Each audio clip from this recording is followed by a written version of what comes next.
All right, good people. We Need to Talk is back again with a special, I guess a little special, a little earlier than normal, than I guess the usual days that I do it. But with so much going on out there, me and my cousin decided we'd jump on here and just speak our mind about some of the stuff that's going on. There's just so much going on. It's better to get this shit out rather than just holding all of this frustration and I guess anger in. And so, it's my cousin Sherwin from Atlanta joining me again. As always, what we do, good barbershop talk. We're gonna clear the air, get it off our chest. There's no real setup for tonight because there's so much going on. I felt it would be better to just have a organic conversation. Definitely. So I guess we could just start, with the elephant in the room. Hmm. Breonna Taylor. Where you Yeah, want to start, cuz? man, where do we begin? Sadly, I'm not surprised. Sadly, I'm not surprised at the outcome of the the officers, not even being brought up on charges for any crimes related to the killing of Breonna Taylor. No charges being brought against them directly relating to the murder of Breonna Taylor. It's just sad. There's no other way to put it, but we're not surprised at all. There's laws in place throughout this country that do not do not protect us from the violence of people who's supposed to be protecting us in our own communities, and that's sad. That's where where the vote comes into place. I think a lot of people are against voting, especially at this time and in this climate. A lot of folks are hurt behind past elections and past election results. So I understand the frustration because a lot of people out there feel like, hey, if I vote, nothing's going to change anyway. But that in itself is a long topic for any day. But we can also include that, in this one because we need to have representation in our community that is going to be for us, and that's pivotal. But I think part of I mean, there's just so much to get into with this stuff. But I think the sad thing is that, with past, you know, um, voting, I don't know, snafus with the Chads and all of that nonsense. Hmm. Was that with Bush and can you remember his name? Clinton's vice president.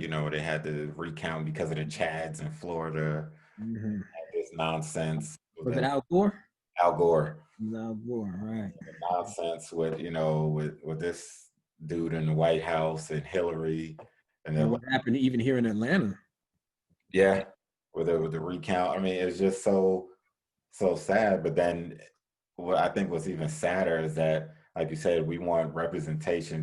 People that look like us. But then we're seeing with the AD, I'm sorry, the AD, the D. Watching this basketball game out my.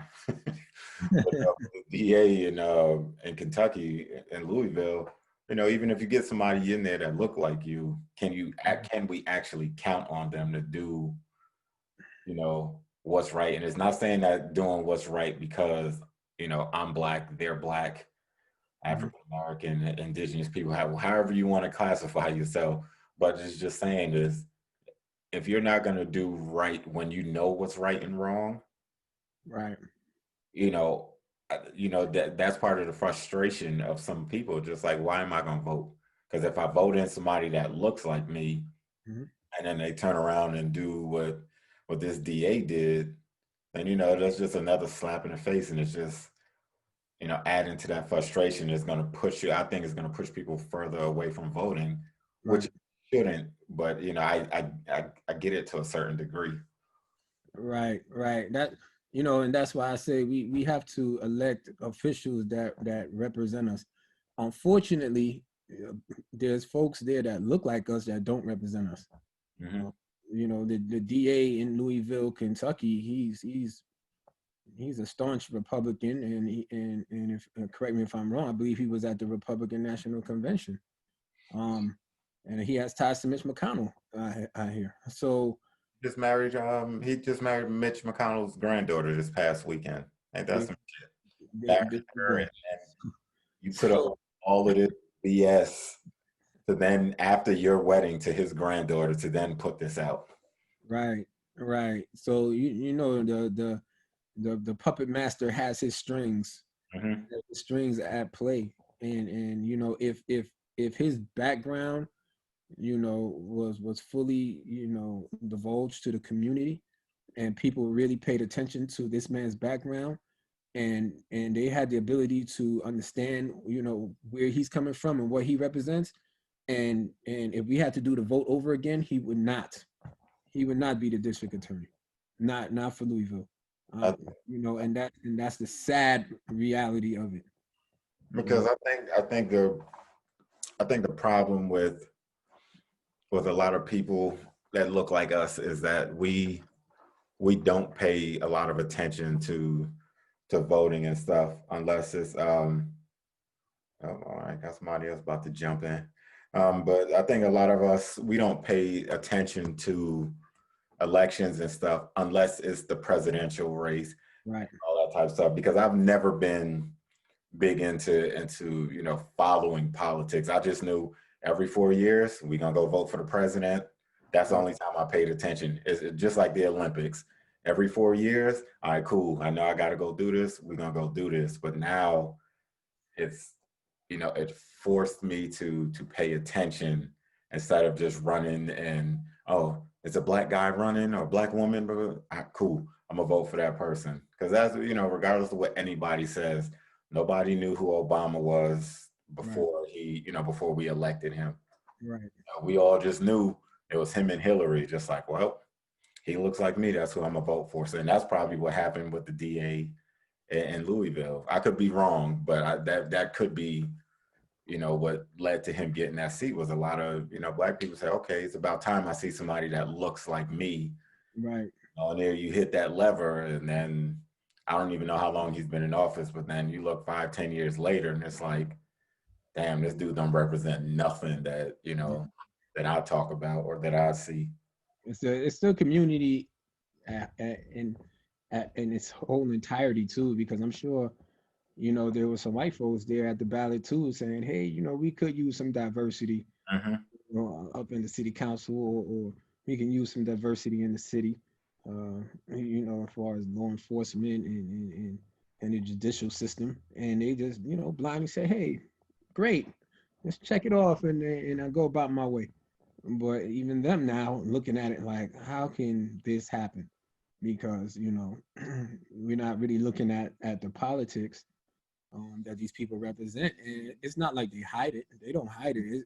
You can go on their website and they'll tell you exactly, how they feel or exactly what they're going to implement when they get into office. But it takes the education for us, to be able to change our thinking, because at this point we have to. We have to. And what disappoints me the most about this black man, the DA, he wanted to really educate people on the law as he knows it, and why he didn't bring certain charges against these officers, or forcefully bring these charges against these officers so the grand jury can place the indictment. But if you really cared, then you would use that platform to say, hey, these are the laws that are in place that protect these police officers. Mm-hmm. You don't like it, then you need to make sure you lobby for these laws to change. Instead he's like, you guys don't know the law, LeBron, and all the actors that I know that's gonna come up against me. You guys don't know Kentucky law, so don't listen to their rhetoric that's about to rain down on me, which I know is about to rain down on me. So it's like he's already defending his case, Mm-hmm. to the court of public opinion. Instead, listen, you're a black man, as he said during the press conference, as he teared up, but because he know what he did was foul, and at that point, you use that platform a little differently to say, hey, these are the laws, and this is what needs to change. But no, father-in-law is not gonna like that. Nope. So I'm gonna try to walk that thin line to say, hey, I'm still a brother. I'm sorry for Breonna Taylor's mother, but this is the law. Bro, we smart enough not to bite that bait, man.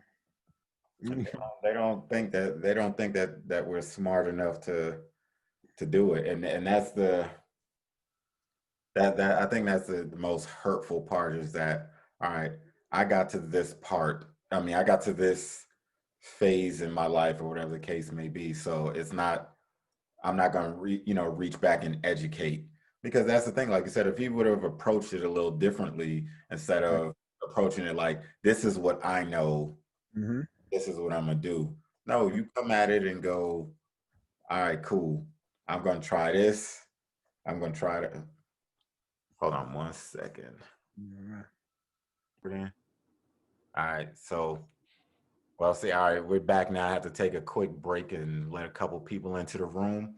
So I think where we left off was talking about what were we talking about? The DA in Kentucky, and talking, pretty much. Damn, I can't remember. Yeah, we started to break down the whole Breonna Taylor situation, starting with the DA and his role that he played in that whole thing, in that whole injustice that took place in the courthouse, where they didn't bring any charges related to the murder of Breonna Taylor against those 3 officers at all. And we felt that it was his duty, if to bring those charges against them, and if he felt like it wasn't justified, then it's his duty, as part of our community, to educate us on why these charges weren't brought against them. And if you don't feel like the laws that are in place are there for us to help us, then this is how you change it. But as we said, he's not interested in that, and we spoke about his background a little bit, and I mean, we know why he's not interested in educating his supposed community or bringing charges against these 3 officers who murdered Breonna Taylor. because I think part of that is, I don't know if everybody knows, I've been, I was telling Sharon before everybody else came in, I was telling them that I was reading up on stuff, and I was trying to come up with some questions and stuff for tonight, but I was like, for this topic, and as frustrated as we all are for whatever reason, for whatever reason, whether we're frustrated with, with the dude in the White House, or is, just tired of being tired. But I was just like, for him, it's just that his game was to get in good with Master. Fuck it, I'll say it. To get in good with Master, because I was saying that over the weekend, this past weekend, he married Mitch McConnell's granddaughter. Wow. Yeah. I think they said he was under Mitch McConnell. He was his That's exactly his like paralegal or something like that, or his assistant, or I believe, if I'm not mistaken.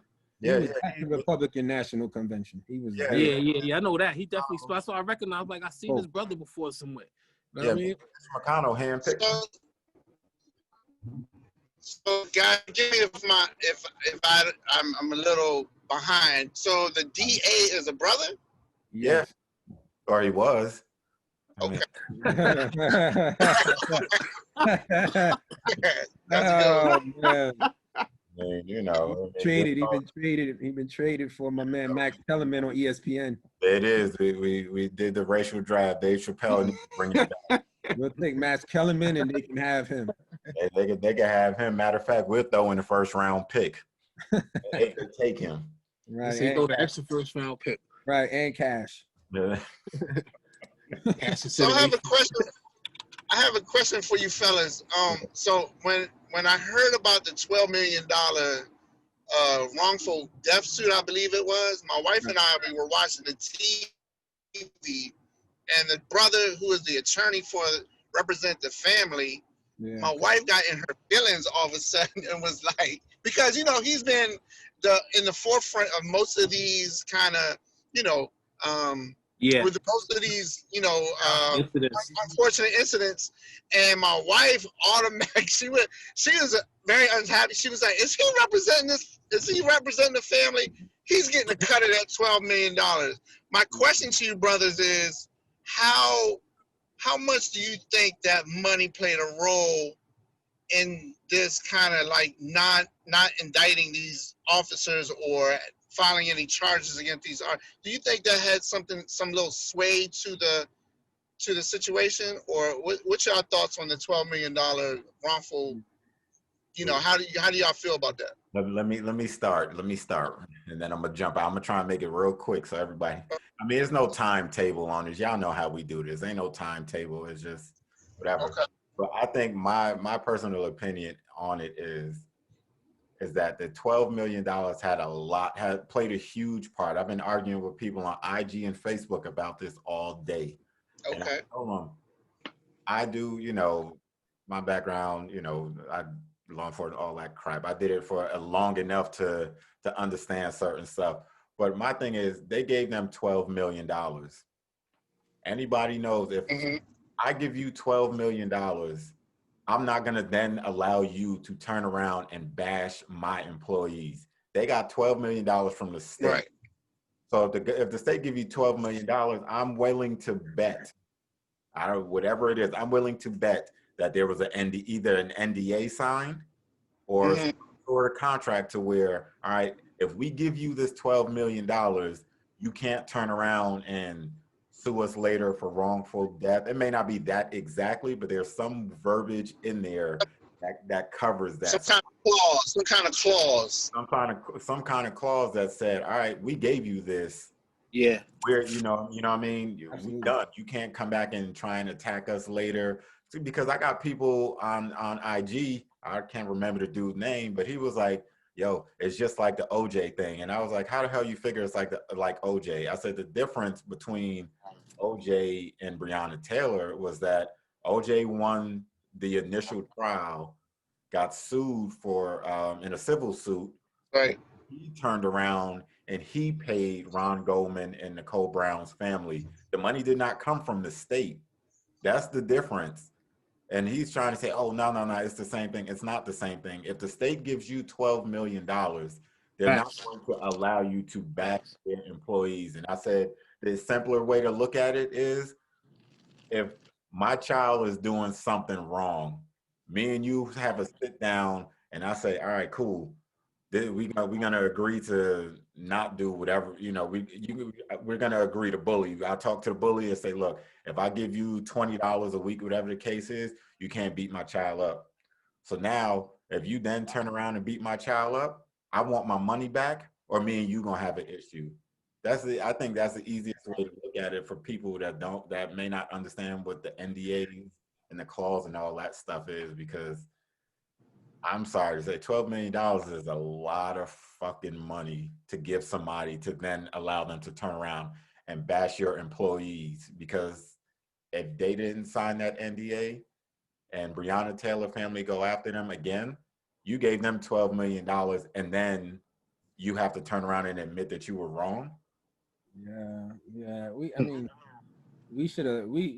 all should have saw this coming. Like, as soon as they got $12 million, the writing was on the wall already, because you normally you enter into a civil trial, into a civil case after you've lost the criminal trial. Right? They paid these. They gave the money up front. Like, listen, don't sue us. Don't talk bad about us anymore in the press. Don't come before us and on City Hall steps and scream bloody murder. None of that. We admit wrongful death up front. We're gonna give y'all this money. Don't ask for nothing else. Period. So real quick question. With saying that, do you think this is where this bullshit charges are coming with this one police officer and the other two? I don't know what the other two got, but I know, shooting into somebody else's house whatever the charge was, 3 Mhm. counts of that. I mean, do you think that has something to do with those counts because they gave them that money? Yeah, that's the DA. That's the DA trying to walk the line again. He's trying to make it seem like hey, I'm still part of the community. We're gonna give y'all some breadcrumbs over here, and yet still stay on the side of blue. That was the whole intent for that. But you know, it totally backfired on him. It was in bad taste. I would have preferred him just not bring any charges against that guy either, because you know the wall, the window, and the thin air got more justice than Breonna Taylor. That's a spit in our face. To me, that makes us even more upset because you have no regard for this woman's life, but you have regard for the wall and the thin air and the window, and we're gonna just totally disregard all the evidence from everybody else that was in that apartment complex that said that they never heard them announce themselves. Exactly. They bet, but they have this credible witness. So yeah, why they only hold on, my bad. I don't mean to cut you off, bro. You good. But why they only use that one witness? That's my whole question. That's exactly who was this witness? The people that got the bullets in their apartment said they didn't hear the police announce themselves. The people that's actually getting defended said we didn't hear the police. Why was their testimony not allowed? And other people said that too. You know what I mean? So I gotta read. I want to read the transcripts to see like how they decided whose testimony is more credible than whose. Because from what I see, how the apartment building is like a regular like down south apartment building was like 4 houses on each floor, like 4 apartments close together on each floor. So at least to be like at least 4 people that heard them knocking or whatever. It's 12 in the morning, 1 o'clock in the morning. You know what I'm saying? Right. That's so I don't understand why it's only one dude and they ran with that. That's how they ran with the whole thing. Because the one dude said, oh yeah, he corroborated they shit. Oh yeah, they announced they self, they knocked, blah blah blah. You know what I mean? Exactly. Which I don't think happened because they got no knock warrant. Y'all know these niggas don't knock with a no knock warrant. Bottom line, I don't care what nobody say. As I said, it's a lot of bullshit with that. I mean, you got a no knock warrant. You gonna knock? Right. Like, you're gonna announce yourself. If it's a no knock warrant, why am I announcing myself? Never. No knock warrant. Right. It's just ridiculous. It's just. It baffles me. Sad and stupid. That's all it is. It makes no sense, and they're trying to force us to believe the nonsense. Because even with the cops that they got fired, and I don't know the entire breakdown, but I believe they said the cop that shot who errant bullets went into these other apartments. He was the one that got fired, but then the cop 8 bullets went into Breonna Taylor is the one that's still on the force working. Now, but another thing they saying too, because her boyfriend admitted that he fired on him first. So it's like, that's what I'm saying. The whole thing with did they knock or not? Because he's saying he thought it was an intruder. You know what I mean? If they knock and announce themselves, then of course he's not going to shoot at cops and shit. You know what I'm saying? And that's my question too. I mean, as a homeowner, if somebody come up in my shit, I don't give a fuck you the police or not. You know what I'm saying? I'm busting off. And so you know what I'm saying? I mean, you have that right as a homeowner to protect your home. That's exactly right. So that's what baffles me. And then not to find no drugs. I can see if you found like pounds and pounds of weed or kilos of coke.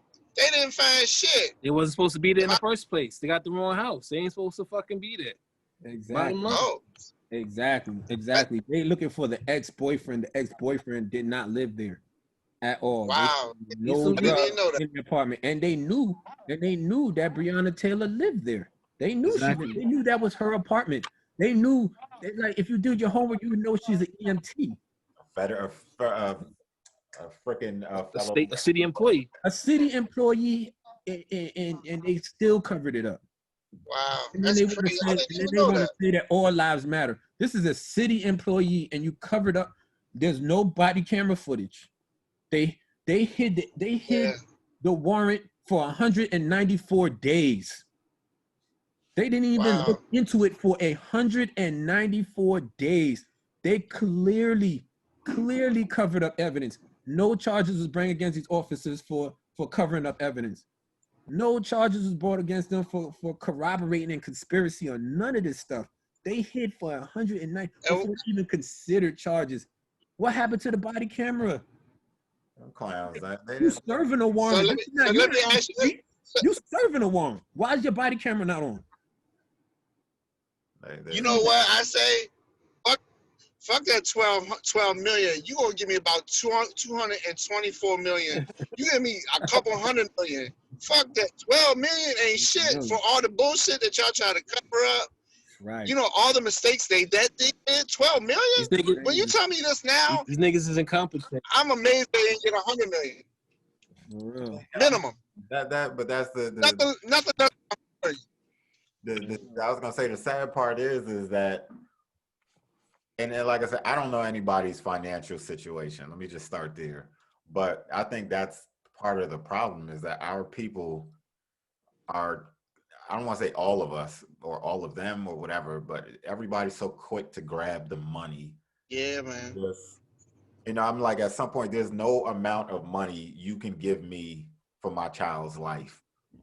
And like I said, slap in the face, bro. yeah, you know what I mean? If you want to be honest, and I'm like, everybody can't handle honest conversation like this is, let's be honest. If your child was out in the street, you know what I mean, doing, hanging on a corner or something like that, and they got killed, it still would be fucked up. But then you could look at it and go, damn, wrong place, wrong time. She was in her house, in her bed, sleep, and got killed.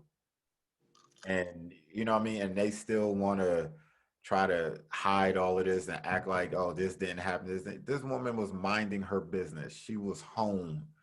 You're not going, like I said, 12 million is not going to do it for me. Even like the Freddie Gray situation, I think his family got 3.5, 3.6 million. And like I said, everybody's financial situation is different, but there's 3.5 is not going to make me feel any better. My child's still not ever coming home. 12 million is not going to make me feel any better. I'm still never going to see my child again. Like you said, 200. Exactly. Even 200 million isn't enough, but like I said, that at least that way you be like, okay, but 12. I gotta make you feel it. I gotta make you feel it though. Yeah, you know what I'm saying? It gotta be an amount where y'all gotta readjust some things. Where y'all gotta be like, oh man, how we gonna keep the street lights on? Like, how we gonna pay for police after you pay me? Because nah. I gotta make you feel it, bro. I gotta make you come to me with annual installments and stuff like absolutely. Like I ain't got it this week. That's how I want to be on the city. I want to be on the city budget plan and shit. Damn right. Damn right. They're gonna allocate that money for you every year. Yep. They're gonna have a budget for your family. Me, right? You want 20 million a year for the rest of your life. Go ahead, Green.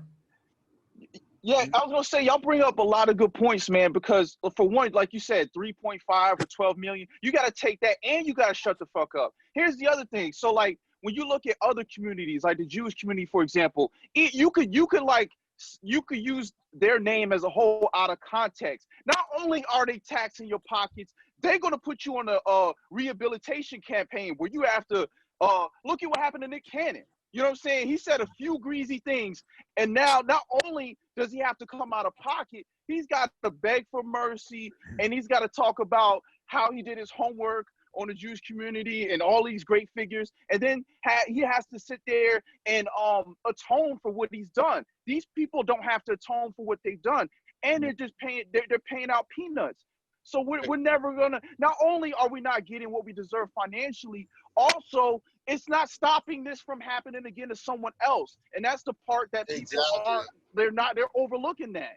It's gonna keep happening. You know what I'm saying? Like someone said earlier, I gotta make you feel it. Like a bully, even if they beat you up, if they feel enough, they're not gonna deal with you again. Because they're like, look, I don't want a black guy in a cut lip. Like, yeah, I beat him, but I don't want to keep having to, heal up my wounds either. They have to feel it, man. Like they really have to feel it, and they're not going to feel it until it's bigger than the money. It has to be bigger than the money. It's got to be about the principle too. Yeah. Like the money helps, but it's got to be it's got to be bigger than that, man. Yeah. If you think about the 12 million, like I said, I don't know if this has been in the works for 6 months, 2 months, whatever. But as we know, the government can drag the hell out of their feet. They gave up that 12 million really fucking quick. Yep. It was just like up front. They cool with 12 million? Cool. They stroked that check. Yep. They probably they FedExed it, or they drove it straight over to their house. They didn't even wait. They got it right there. I wouldn't be surprised if they gave it to them in cash. They're just like, huh. But the bad thing too, also, they gotta pay taxes on that shit. They're gonna have to pay taxes on they probably at 12, they're probably looking at 8 total, maybe. And you still gotta pay the lawyer. Half.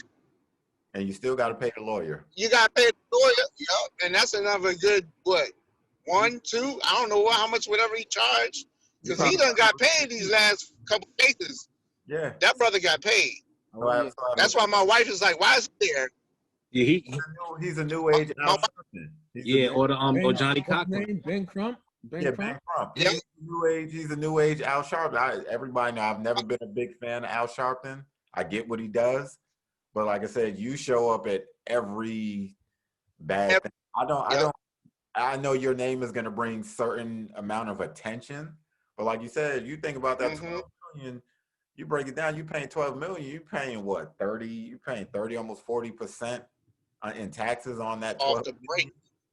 You know what I mean? Then the attorney, like whatever his fee is, let's say if his fee is 10%, whatever the case is. So after this 12 million that you just got, you might be walking away with 5. Yep, that's it. Thanks. That's it. Ringo, I think the reason why you don't mess with Al Sharpton is for the same reason a lot of people don't. People like Al Sharpton, they're looked at as, I've heard this term about a year ago, he's looked at as like control opposition. Like, for example, if, you need somebody to like stand up for the other side to make sure that things don't get too much out of control. Dun, dun, dun, dun. Here comes Al Sharpton. Hey, I'm here to rescue. Let me speak for my people. We're going to get you justice. It's just enough to shut people up, but it's not enough to really change anything. And that's what's been happening for years, ever since even before the first Million Man March. Like, it's been a lot of like nice talk, but it hasn't really been enough action to truly change anything. And if we're going to be honest, even with Obama coming into office, he's just like a figurehead, man. Like, it's like there was really no big changes from him being in office, other than like, okay, we could say we had a person of color in office, but like we still need more, because I mean, look what happened to Chicago while he was in office. Even when people would talk to the president directly during rallies about, hey, what are you gonna do for the community? His response would be like, yeah, I hear you. What is that? What is that, man? Right. People really jump down my throat as soon as I even say the name Obama in any negative light of, man. I'm like, things got worse.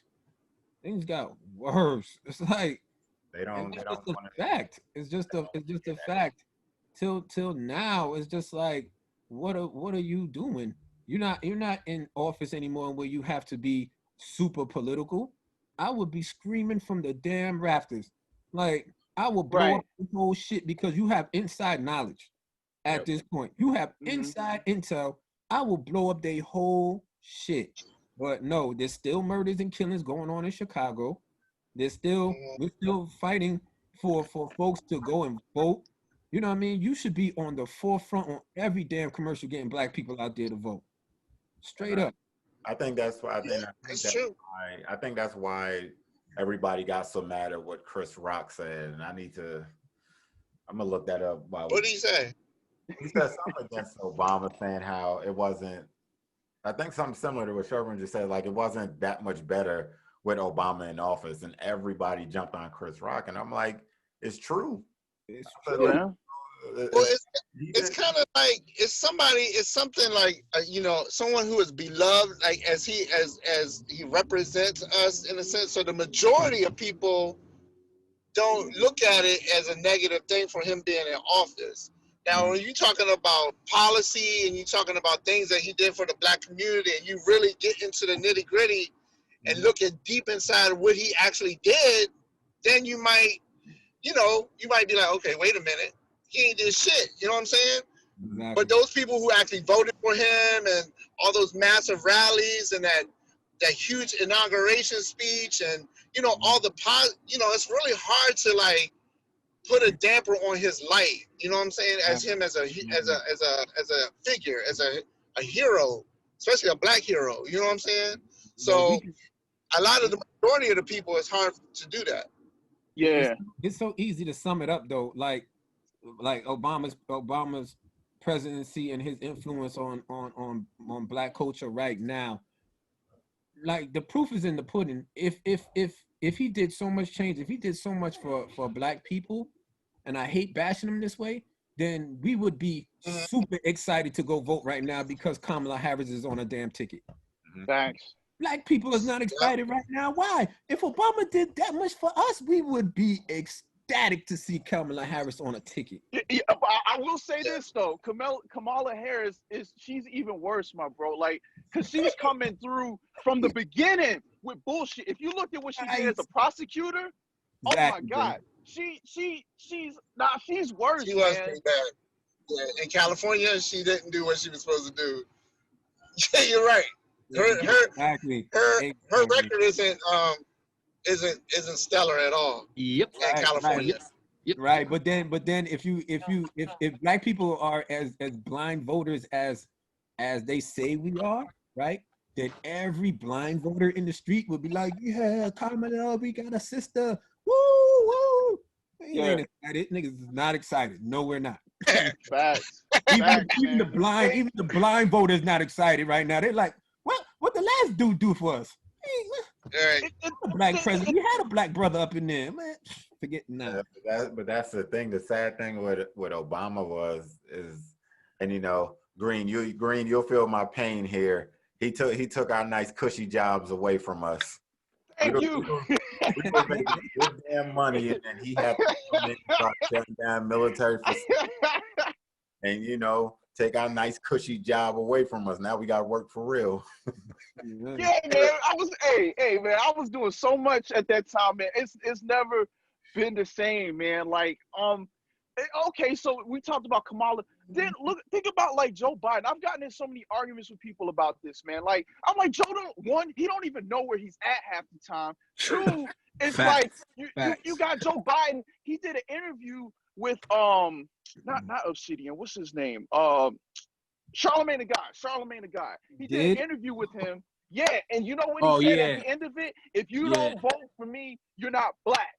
Come on now. And then in the same breath, a couple weeks later, he said something else about the black community, and he was pitting the black community against the Latin community. What he said was the Latin community, I can talk to them. They're way more diverse than the black community. So on one hand, you say, okay, if we don't vote for you, we're not black.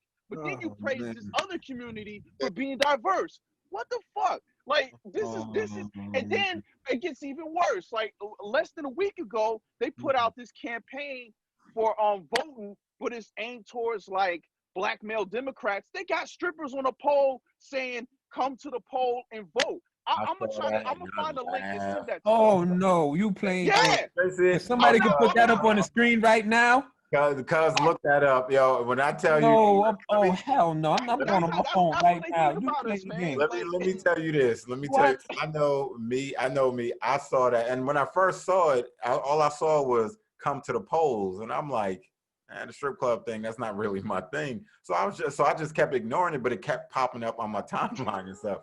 So when I clicked on it, yo, I appreciate a good joke and a good laugh. I laughed my ass off when I saw that. I said, "Hey, Ringo, you need to send me that shit, bro. Because I need to." Somebody got to put that on the screen right now. Oh my God! What made me laugh was the fact that I said, you know what?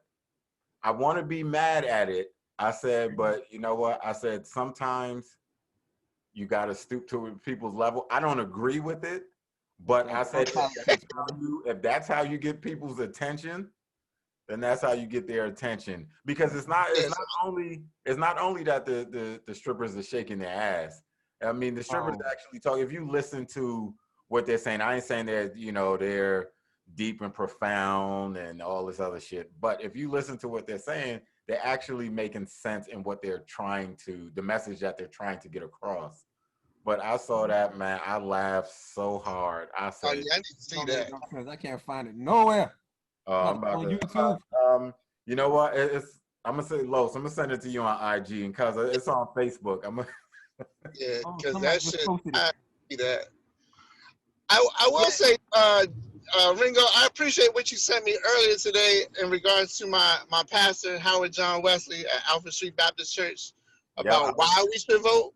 I was telling before y'all got on, I was telling Sherwin that because he said some stuff in there that struck me as far as like and I ain't forget about the stripper thing. I'm gonna get that out to y'all, but Yeah, I just sent No it doubt. in the chat. No It's in, doubt. if you look in the chat, it's in the it's chat. there. So if y'all go to y'all chat box, you'll see exactly what we what we talking about. Okay.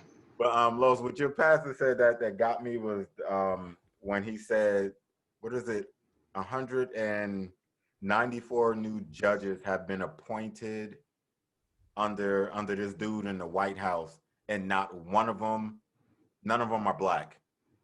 194 judges, or 195, somewhere in that area, brand new judges have been appointed at various levels, and none of them are black. That is crazy. And I was like, and you wonder why we, you know what I mean, why we end up going through the nonsense that we're going through. And I'm going to go back to Obama, because everybody was like, well, if Obama would have gotten in office and would have focused on the black agenda and all this other foolishness, how would that have looked? What is this dude in the White House doing now? He's focusing on his racist groups, his people, whatever the case is. White. Yeah, he's focusing on his people, and he doesn't. I'm gonna go and say he's blatant as hell Trump with it. is doing more for black people right now than Obama has done. Facts. Look at what Trump has done for the HBCUs. Look at what he's done with prison reform. Where was that with Obama? I hate that I'm saying this, but facts are facts, bro. And it's only been 4 years. Come on, man. I think if Obama did that, he would alienate a lot of white folk, though. He's like, oh yeah, I hear you. You know what I mean? That's why I feel he didn't do. Obama served 2 terms, though. He could have did some shit the second term. That second term, he did more for the gay community than he did. He lit up the White House rainbow. So come on, man. He did. The gay community. He was totally against the gay community the first term. The gay community was like, fuck that. You need to come at us with some tangibles. Give us gay marriage. And he lit that White House rainbow. He did it. He did it the second term. He could have did more shit for black people the second term. This is facts, bro. This is facts. This is not my feelings. He was right. president to do some shit like that. He fucking George Bush's vice president, Dick Cheney's daughter, was gay. And George Bush said, on my dead body would I allow gay marriage to happen. And he said it with Cheney in the room. And Cheney's daughter was gay. But Cheney, come on, you think Cheney was messing with his daughter like that? Come on, bro. I don't know, but he drew the line. He drew the line. He drew the line and he wasn't scared. Obama was just kneeling and bending. I'm gonna tell you what. If I knew the platform that he was gonna run on, I would not have voted for Obama. No, Period. Not the second time anyway. Not for me. Have voted the for first time, I don't go do that, and I'm not homophobic at all. But it's not part of my agenda, and it shouldn't have been part of his agenda as the first black president. Period. Not until we get our rights. Not until we get ours. What are you doing? You absolutely right, Mr. Green. You absolutely right.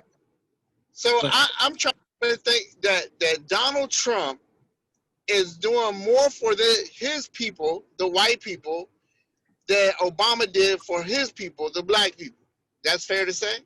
Yep. Absolutely. That's very fair to say. Absolutely. And every president before him. And every president before him. Nah, but I think Trump is even more focused on his dudes. So he always be saying, he's talking about fracking and all this, farming and all this shit. And you know what I mean? Like, come on. That's his people's. You know what I mean? Trump doing some stuff that, that people in the hood would do. He got in the position of power. Oh my God. And he giving all his boys positions. How you gonna make the what is this family, bro? The head of Exxon. How are you gonna make him? And y'all take a minute to hear what I'm saying. He made the head of Exxon Secretary of State. PA. How does that make sense? The He head. made him what? You talking about an oil mogul who was against everything the EPA do. Yeah, I forgot his name. And But he made this dude that's against everything the EPA do, and even the orange dude said it himself. They're totally against the EPA. But then you're gonna make your boy, who was the head of Exxon, the head of the EPA? Oh, Environmental Protection Agency. Yeah. Okay. That's what I say. He's doing some shit that people in the hood would get. talking about the other dude. Yeah, of course. Just So like she's talking about the other black dude. idiot, Ben Carson. Ben Carson don't know shit about housing, and he made him the head of housing. Okay, urban development, yeah. Housing and urban. About this dude. He's Nothing. a doctor. He's a doctor. He's a fucking neurosurgeon. He knows about brain surgery. Yeah. You made this dude the head of housing and urban development. Oh man, like, come on, there's about to be no urban development. There's got to be a whole lot of gentrification going on. And he's from Detroit. He probably ain't seen the projects and no bad areas since he left Detroit. And that's why every Hell no. from here to Timbuktu has been gentrified. He owns some projects or some shit.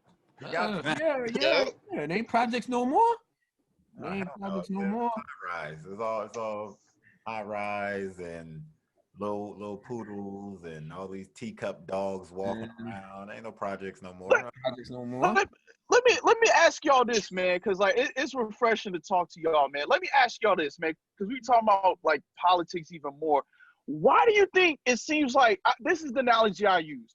I look at like what's going on right now is like the Republicans are like the Harlem Globetrotters, and the Democrats right now are the generals, the Washington Generals. It's like they're giving away the election. It's like no matter what, the Globetrotters is going to somehow win, even if it's by 1 point. Why is it, what is that? Why is that? First, you put, like you said, you get Kamala Harris, who got her ass whooped when she was trying to run as president, and then now all of a sudden she's VP because it makes for a good fit for the Black Lives Matter narrative. It's like, come on. You know what I'm saying? Like, I'm sorry. Go ahead. I was going to say, I think Kamala Harris is more of a figurehead to Biden because Biden's so weak. I think Biden's I'm scared. As much as I probably will vote for Biden, he's not a good Democratic presidential candidate, in my opinion. He's not. Yeah.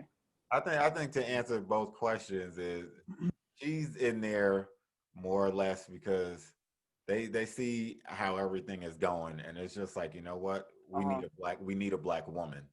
Yes, exactly. A black woman can bring in, X amount, women, bring all her friends in, to bring this in. We need a strong black woman. Cool, we're gonna go get a black woman. He probably don't know shit about Kamala Harris until that bitch roasted his ass. Yeah, you know what I mean. Until you know about that's that. True. During the debates, debates, she did. Yeah, she roasted that nigga. Yeah, she roasted. Yep. I think the reason that the Harlem girl, you do me like this. The Republicans, That's what the black woman don't do it. That they are the way that they are is because the Democrats spend so much time fighting and playing by the rules.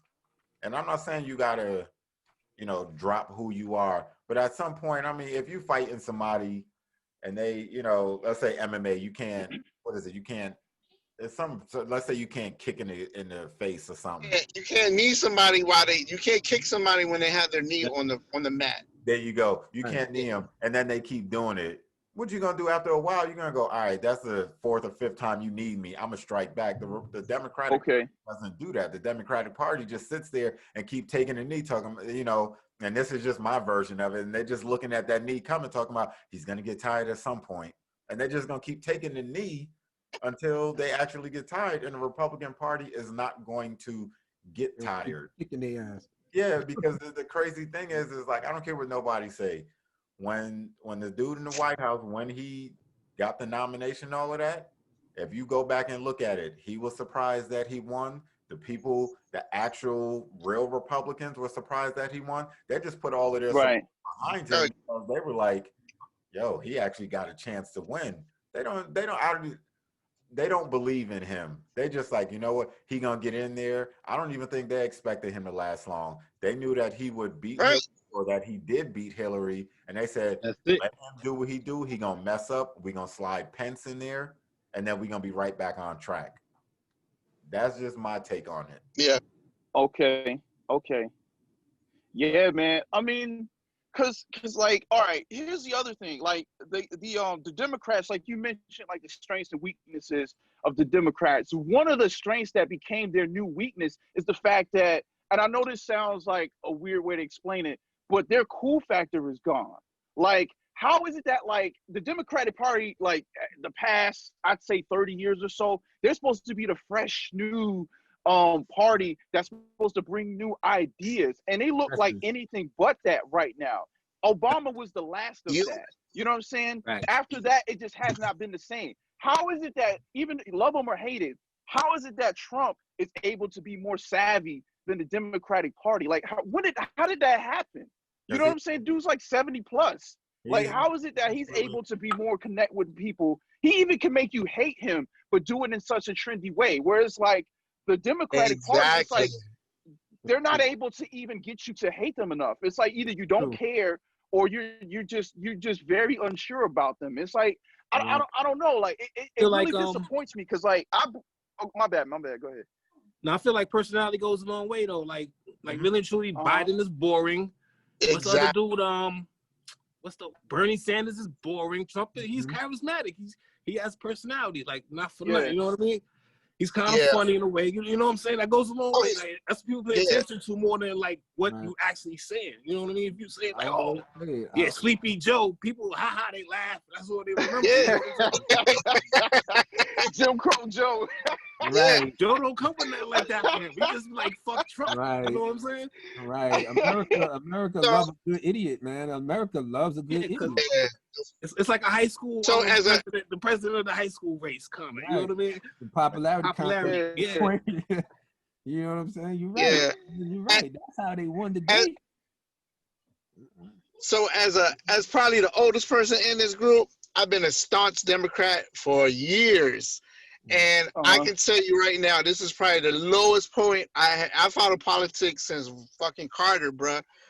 I can tell you how old I am, but I can tell you this is probably the weakest I've seen the Democrats ever since, like you said, since Obama. There's nobody even coming up that I can sit there and be like, oh, we're gonna put all our faith in this guy. He's gonna be the next president, or woman. She's gonna be the next. There's nobody even in the horizon that can sit there and, like you said, get us excited as a Democrat and be like, okay. I can honestly tell you, like, I listen to Trump and he's hilarious. I know he's a racist, but he's, like you said, he's looking out for his people. You know how much money I've made off of Donald Trump because of the stock market? I made not a lot. I made plenty of money because I watched the stock market. I remember the stock market when it was 10,000. It's like almost. But if he gets reelected, it's going to hit 30. I'm trying to tell you, it's at 27 now, or 28, whatever it is. I'm telling you, the Nasdaq is at 10,000, 11,000 now. The Nasdaq, you know what I'm saying? That shit was like 2,000, 3,000 for a minute. Right, exactly. So this guy is as bad as he runs his ship.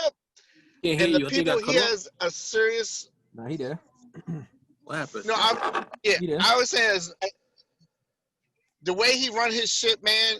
It's you either on it or you not on it. You know what I'm saying? Or you just sit back on the island and watch. And I'm sitting back on the island and watch because he's put money in my pocket. He's radical. He's crazy, but his base is very strong. And I will not be surprised if this man win in November 3rd. I really won't be surprised if we get another 4 years of him. I really won't. I tell people all the time, prepare yourself for that. That way you won't be disappointed. Exactly. I think we all would be angry, but like I said, you can't. If you think that he's just gonna, that he's just gonna walk away and go, oh well, I don't have a chance. That man is crazy enough, and in his head, he's like, I got a shot. I'm going to do this again. He's not telling himself that, I got to prepare to exit the White House. He's Hell telling no. himself and his base, hey, prepare for another 4 years. And that's the thing. You know, he's crazy enough to do it. Yeah. His base is crazy enough to stay behind him. It's just Yeah. But like Aaron said, it's like there has been, you know, Aaron and Carlos, there's not been any excitement about the Democratic Party in years. Even when Obama was serving his second term, I wasn't excited about the Democratic Party. I was ready to vote for a Republican straight up. But when Trump won the nomination, I was like, fuck that. I was like, what the hell? I was like, nah, because you know, when they were in control of the House and the Senate. And I was tired of this of the government being split. I was like, well, put a Republican in there, let them put their ideas forward and let the shit pass through and see what happens. I was tired of all this filibustering and shit and headbutting and nut shit happening in Obama's last term and halfway through his first one. You know what I mean? I was tired of that shit. So I was like, okay, you know what? I'll vote for a fucking Republican if they're gonna keep running the House and the goddamn Senate. You know what I'm saying? But when his ass, I was like, oh shit. Damn, like I do this. But I know him. As a New Yorker, I know him. He's a clown. Really, but I will say the one thing that I learned when I started paying attention to politics and it happened under Obama was that for me, I don't necessarily feel like I want to claim either party. For me, it's just like I gotta vote my interest. You know, because like I said, Green, you already know our time with Lockheed, you know what I mean? You know what I mean? Best time ever. And when he came in and he just wiped it out. I mean, I to a certain degree I get it, but it's just like, hey, you know, not Democrat or Republican. I gotta vote my interest. What's going to allow me and help me to continue to take care of my family and do what I need to do, because picking a side is dangerous to your pockets. Yeah, and that's what you also gotta think about.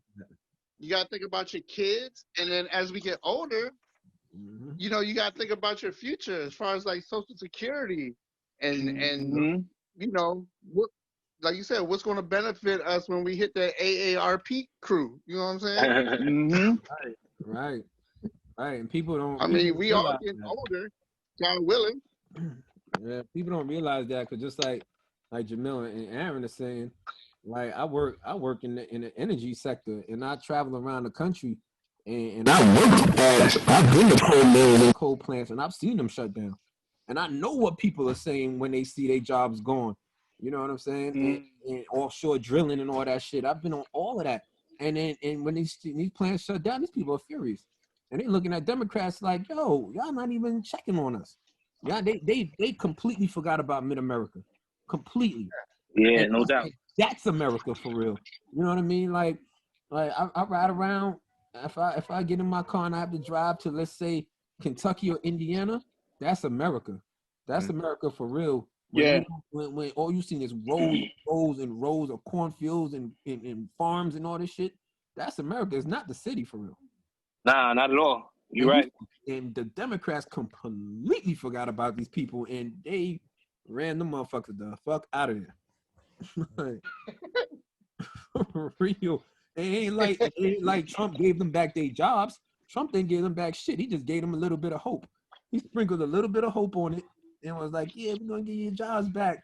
But he was the first one who gave like what, $1 billion to the fucking to the Green Coalition, whatever the hell that was.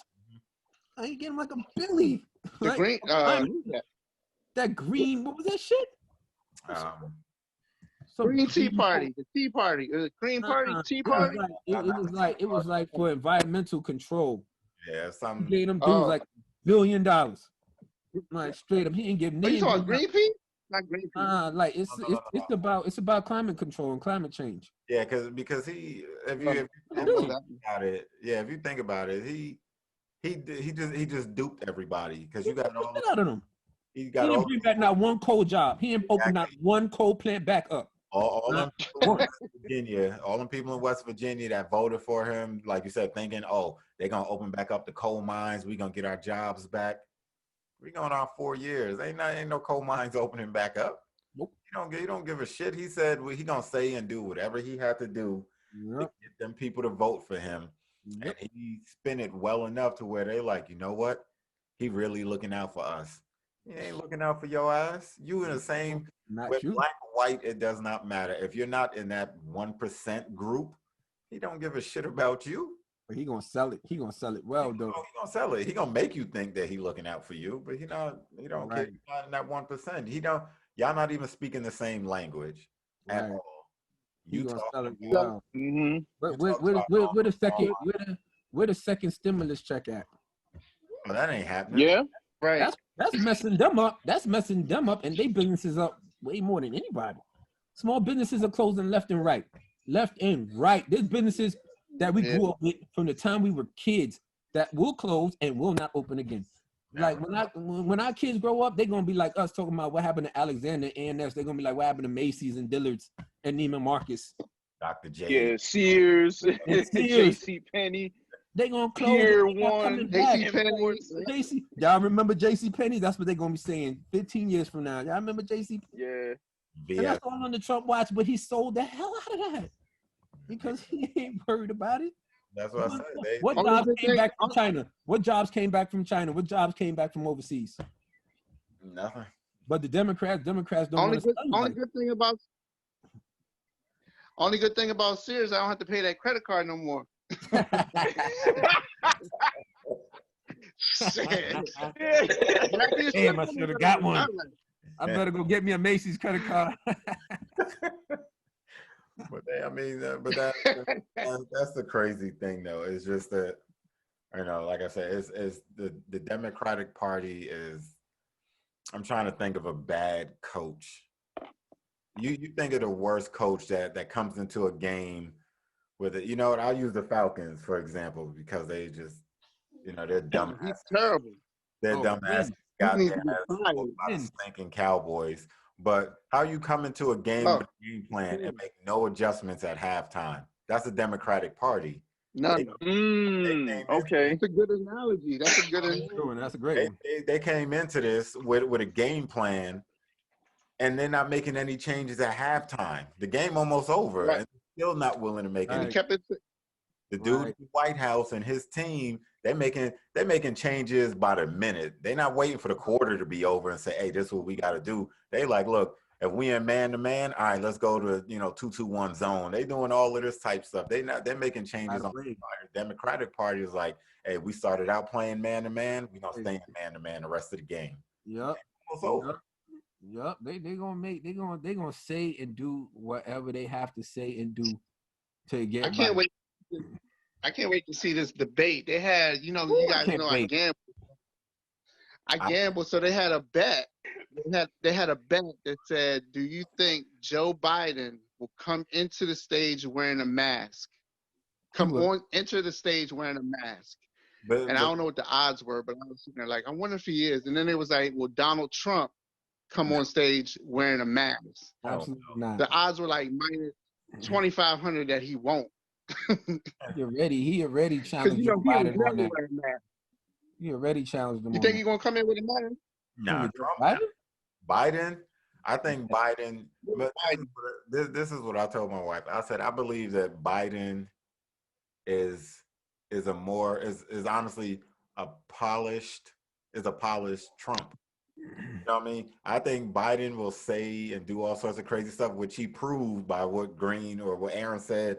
What he said on the Breakfast Club. I believe that he has his background is politics, so he's a more polished Trump. He's going to say a whole bunch of crazy stuff, and people are going to look at Joe and go, it's just a crazy old man. Trump, they're going to look at it and go, that's Trump. He's funny. So that's what I said. I think that debate is going to be pretty damn entertaining because Trump, that teleprompter. Can't wait. That teleprompter is going to be there. It's going to say, 1, 2, 3. Joe going to say something that's going to get under Trump's skin. And the next thing you know is going to be, instead of him seeing 1, 2, 3, he's going to be seeing 2, 3, 1. He's going to see whatever he think he need to see and say whatever he need to say. Yeah. Jab back at Joe. No, it's going to be, I'm definitely going to be front row and center. They also had a bet saying, will Biden call President Trump Donald or Don at any time during the debate. And a lot of people are like, nah, Biden not going to stoop that low, even though that would be kind of, because you address the president as the president. Do y'all think that he would come out of pocket and be like Donald or Don or anything like that? Y'all think he would do something like that? He might call him something other than Donald Trump because he's not in his right mind. So anything is possible with him, man. Like Donald Trump is going to destroy this guy, man. Like Kamala Harris, outside of like the talking points people have used against her, she's pretty sharp. So if she can make it around that, she'll be good.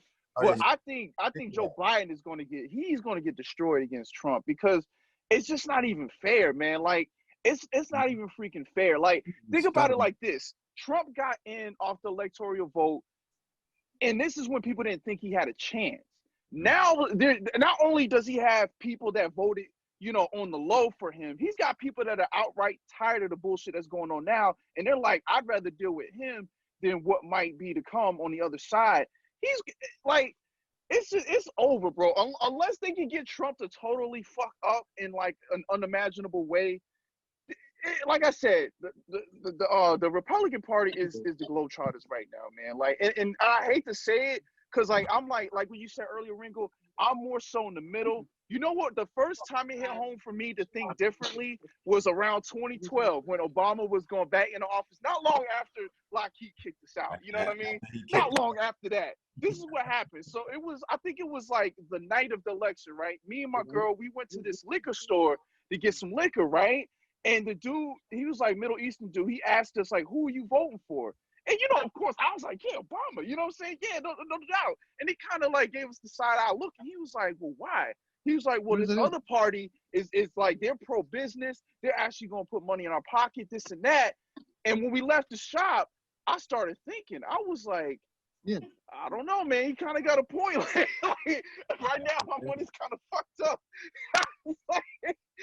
I was thinking about it, and I started looking more into it. And now I'm more in the middle, bro. Like, it's what's in it for us. And I think, and I'll shut up after this.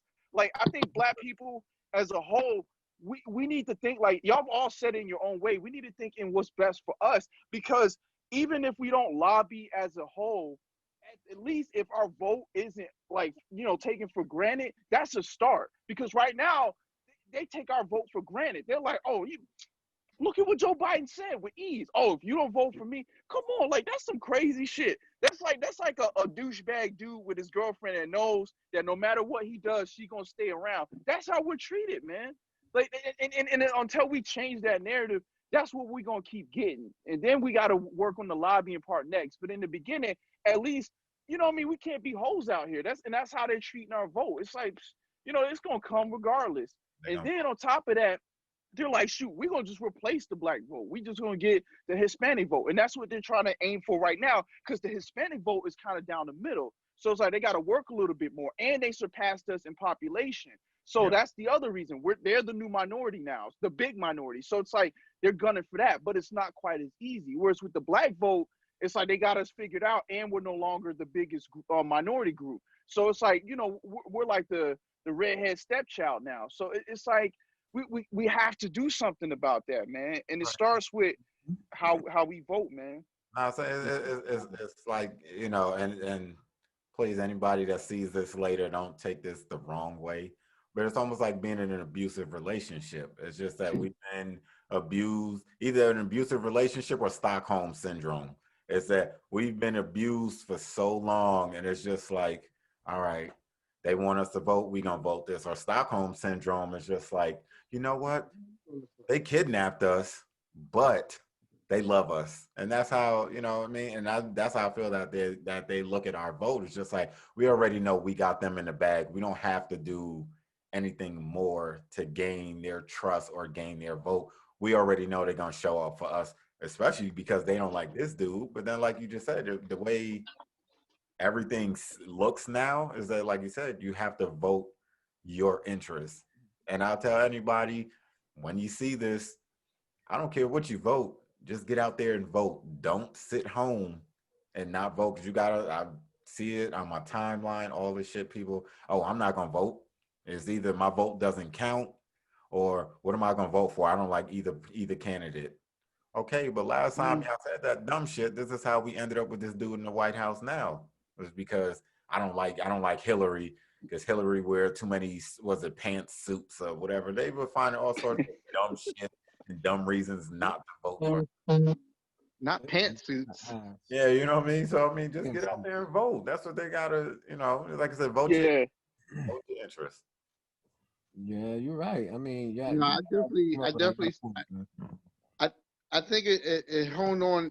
It really hit home this day when you hit me with that thing from my pastor, and I was like, yeah, I was going to vote anyway, but just with that, it's going to be crazy, man. It's going to be crazy. I'm going to watch every debate. I'm going to watch every. It's going to be crazy. I'm definitely going to vote though. Definitely It's going to gonna vote. be, man, that debate is gonna be better than Tyson Jones. Yeah, them niggas, they don't like each other for shit. It's gonna be better than Tyson Jones. I can't wait, man. Is that fight ever going to happen? I think Thanksgiving Day, right? Thanksgiving Day? I think they said Thanksgiving Day or some Yeah. crazy like that. November, something like that. Yeah, like very close to Thanksgiving on Thanksgiving Day. Trying to let that go. They know Mike crazy. They know Mike gonna go in the ring and probably beat the hell out of Roy. Yeah, man. It's like Trump gonna beat the hell out of Biden. Right. Let me ask y'all this real quick, man. So you know how there's a lot of people that say, well, your vote doesn't count. And at times I catch myself thinking that too.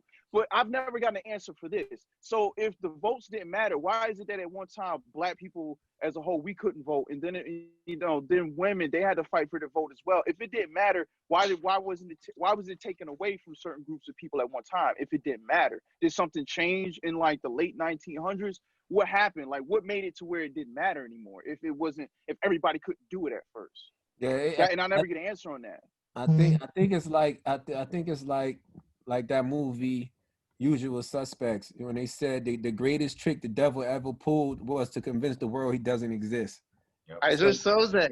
So Isaac Sosa, the greatest trick they ever pulled was to convince us that our vote does not count. So you will sit home. They want, especially minority groups, they want us to sit home and do nothing and feel like, hey, I'd rather not, vote and waste my time than vote and it doesn't matter. And that has sunk in. And that is that's another form of voter suppression. Yeah, because voter oppression. Because if you think about it, even when they showed the numbers, and if I'm not mistaken, somebody correct me if I'm wrong, but I think they said like in Atlanta, I think they said in total, I forgot how they did the breakdown, but I think they said in total it's probably like 1 million African Americans didn't vote. And all wow. Yeah, then the way the media tried to spin it was like, well, it was only 1 million. There's, let's say 3 billion people in the United States. I know that number is off, but if they're like, well, if it's 3 billion people in the country and only 1 million didn't vote in Atlanta, no, that million is still a lot. I don't care how you try to spin it. Like you said, they're trying to make us believe that, you know what, if you just sit home, you just sit this one out, you get another chance in 4 more years, whatever the case is. No, fuck that. Get out there, go vote, and do you like I said, there's so many people in prison.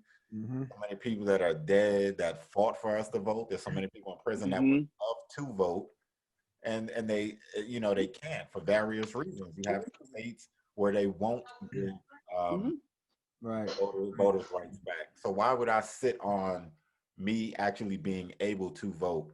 Right. When there's so many people that die for me to vote. So many people that die that can't vote. People in jail that want to vote. It's just stupidness. It's the media just trying to, like I said, make people believe that, oh, your vote counts, but if you miss this one, it's not a big deal. No, it is a big deal. Right. It's honestly, it is voter suppression, and it's just another plot. They've been running that same angle since Nixon, and probably even before that. Like, and they run the same tactics. It's ridiculous. Like, if you look back at the civil rights movement, they've been running the same tactics since then. Like, your vote don't count. We're gonna stop you from voting, and And if we can't stop you from voting, we're going to convince you that your vote doesn't count. Mhm.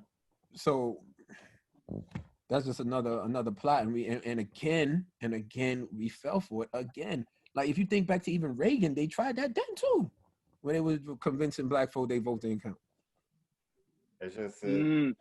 the sad Well, thing. I'm going to vote for the Lakers to lose tonight. Damn it! That's all I do. Oh, they playing? Yeah. Yeah, Oh, man. 9 o'clock it started. It started at 9. Okay. No, you got Yeah. I just think that it's just crazy that they. Yeah. I don't know. I mean, it's just so many. It is. It's just a lot. It's just on top of all of the bullshit. With like I said, what we were talking about when Sherwin and I first got on, like even talking about the Breonna Taylor thing, and like I said, the conversation just and I'm cool. Like I said, we all know how this platform works with us. It's just wherever the conversation goes, it goes. It's not a one-on-one interview or nothing, but it's just frustrating. It's just all of this stuff compacted on top of each other, and it's just we gotta. Yeah, it's a lot. Yeah, we just for us is African Americans, Black people, Hispanic people. Let me say this, Los, because you my brother can all that good shit. But my thing is that we as a collective, we have to stop allowing them to separate us with the Black vote, the Spanish vote, blah blah blah, all that shit. Right. We're still all one. They want that Yeah. damn vision to make it seem like, oh, the Spanish vote is this, the Black vote is that. No, we're all in the same goddamn boat. They're separating us, and like I said, you're gonna happen on all sides. It doesn't matter, Black, white, Chinese, African. It doesn't matter. There's always that 2-3% in every ethnic group that's gonna fall for the bait, fall for the bullshit, and go. You know Well, I what? think the media has a lot to play with that. They do a lot of the separation and the semantics about voting, and they sit there and be like, the Black vote was this, and the woman vote was that, and the Everything. Hispanic vote was this. But like you said, at the end of the day, we're all one people. Well, and just need to, and I think we need to, because they will spend so much time fighting over that stupid shit that they drummed up, and instead of focusing on the task at hand, which is, keeping our kids alive, keeping our women alive, because there's so much shit going on. Like I said, I spend so much time on my phone, and my wife swears I'm playing games, but I do a lot of reading on my phone.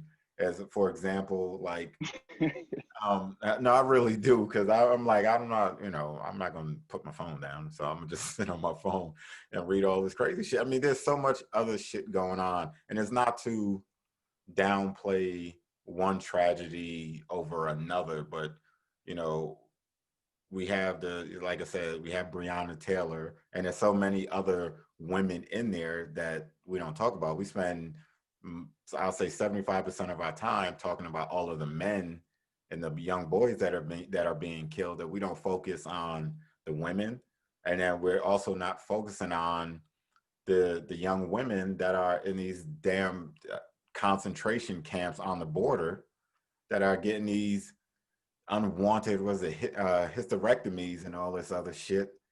And I mean, like I said, there's so much shit going on that I find the shit, and I'm reading all this stuff. My wife was always like, why are you always reading that down and depressing shit? I'm like, it's here.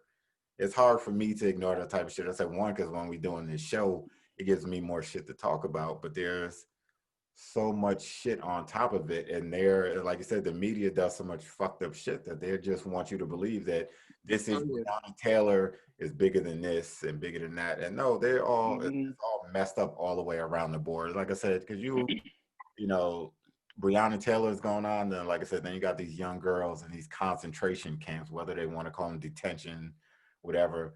They got these young Spanish women or Hispanic women in these camps, and they're getting hysterectomies against their will. I mean, you got It's crazy, man. It's just crazy. It's like I say it all the time.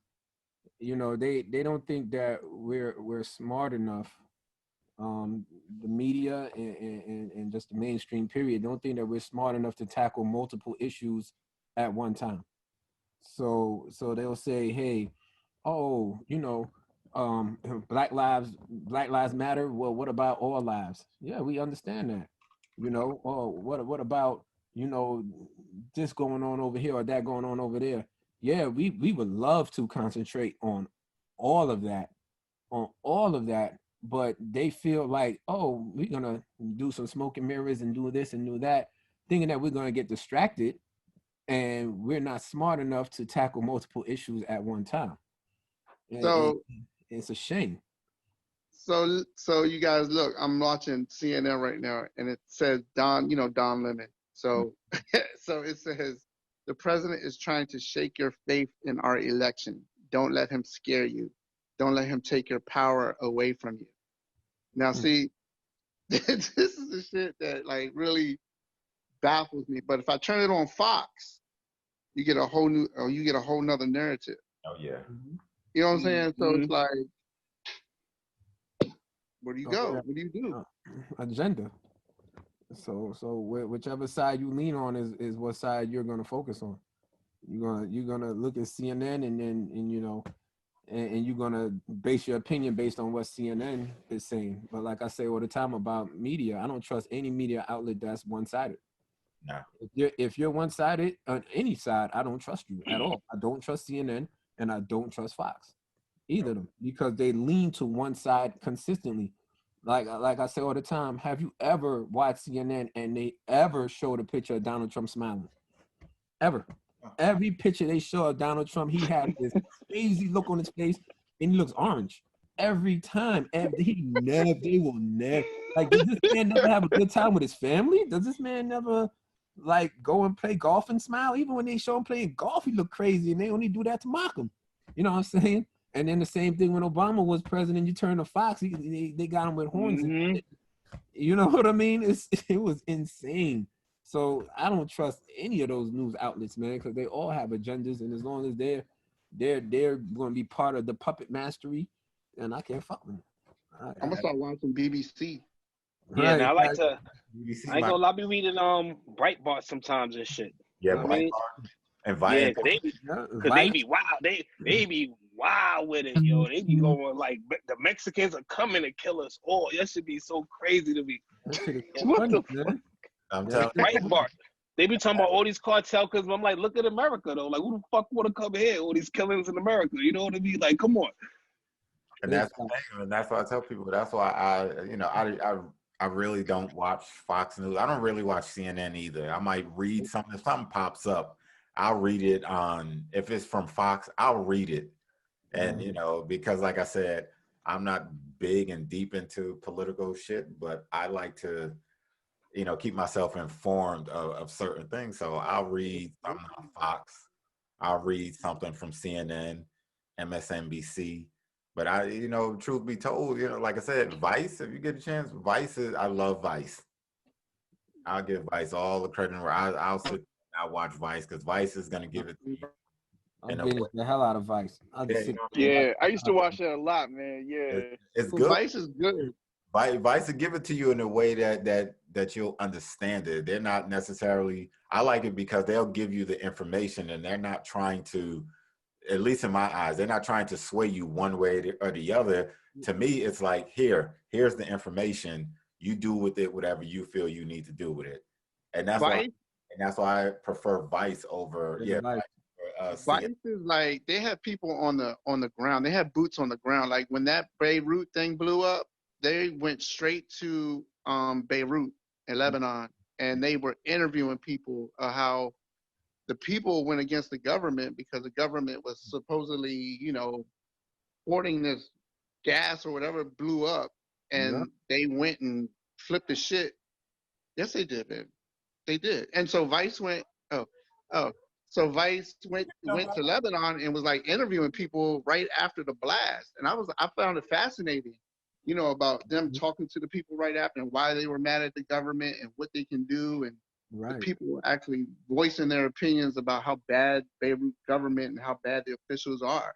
So they're real. And That's I why think, that's advice too. and I think the good thing about them too is, like you said, they went right after. So they're not going to show you the happy times, and they're not going to show you the completely bad times. They're going to show you the right now, like what's going on in the moment.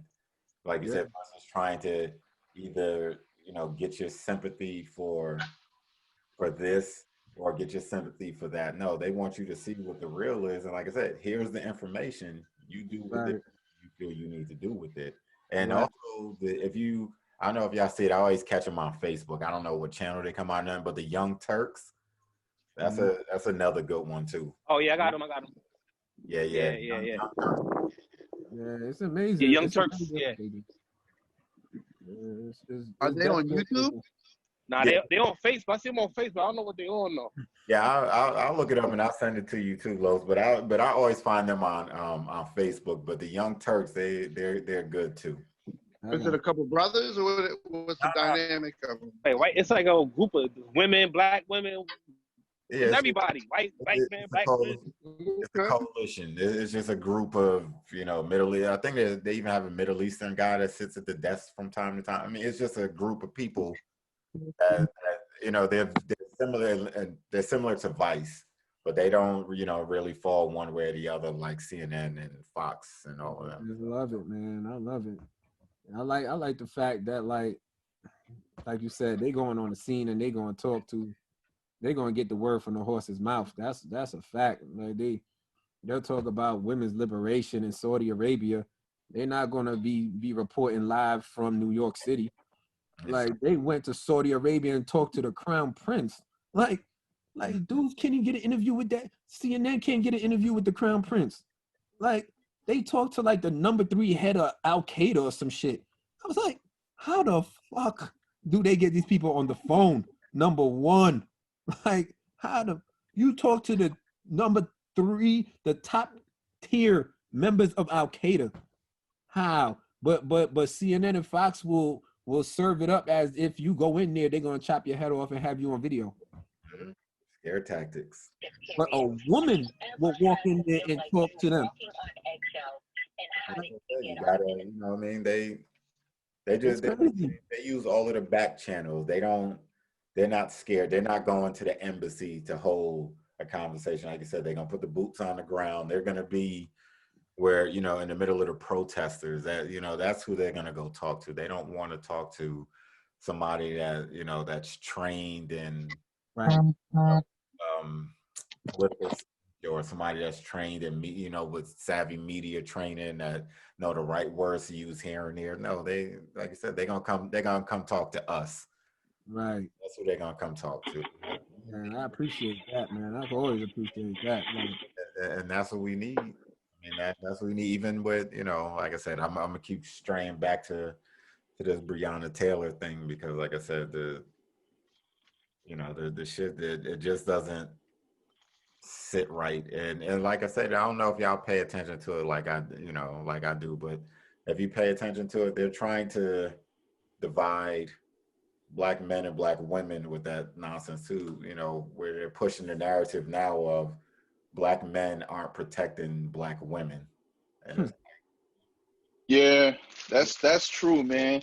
That's very true, man. The division is real. Speaking of division, what's y'all take on, because we talked a lot about in the beginning, even before I joined in, the conversation about the police with the Breonna Taylor situation. What's y'all's take on defunding the police, all while pushing for anti-gun rights at the same time? Like, how does that work out? Like, if you don't want the police around, but you're not able to defend yourself, how's that supposed to work? I don't understand that. But I think, and I'll let, because Sherlyn, when the whole defunding thing first came up, you did a great job of breaking it down. I had to go research definitions and all of that, because I didn't know what the hell the defunding thing was about. But I mean, you just got to know what understanding the whole defunding thing is, because it's not so much, taking the police out of your neighborhood. It's just moving money around, because, like I said, where we live, like, I'm in Waldorf. If some shit, Los, you chime in on this. If something go down, I don't want to see no military style vehicle rolling down the street in Waldorf. I don't know.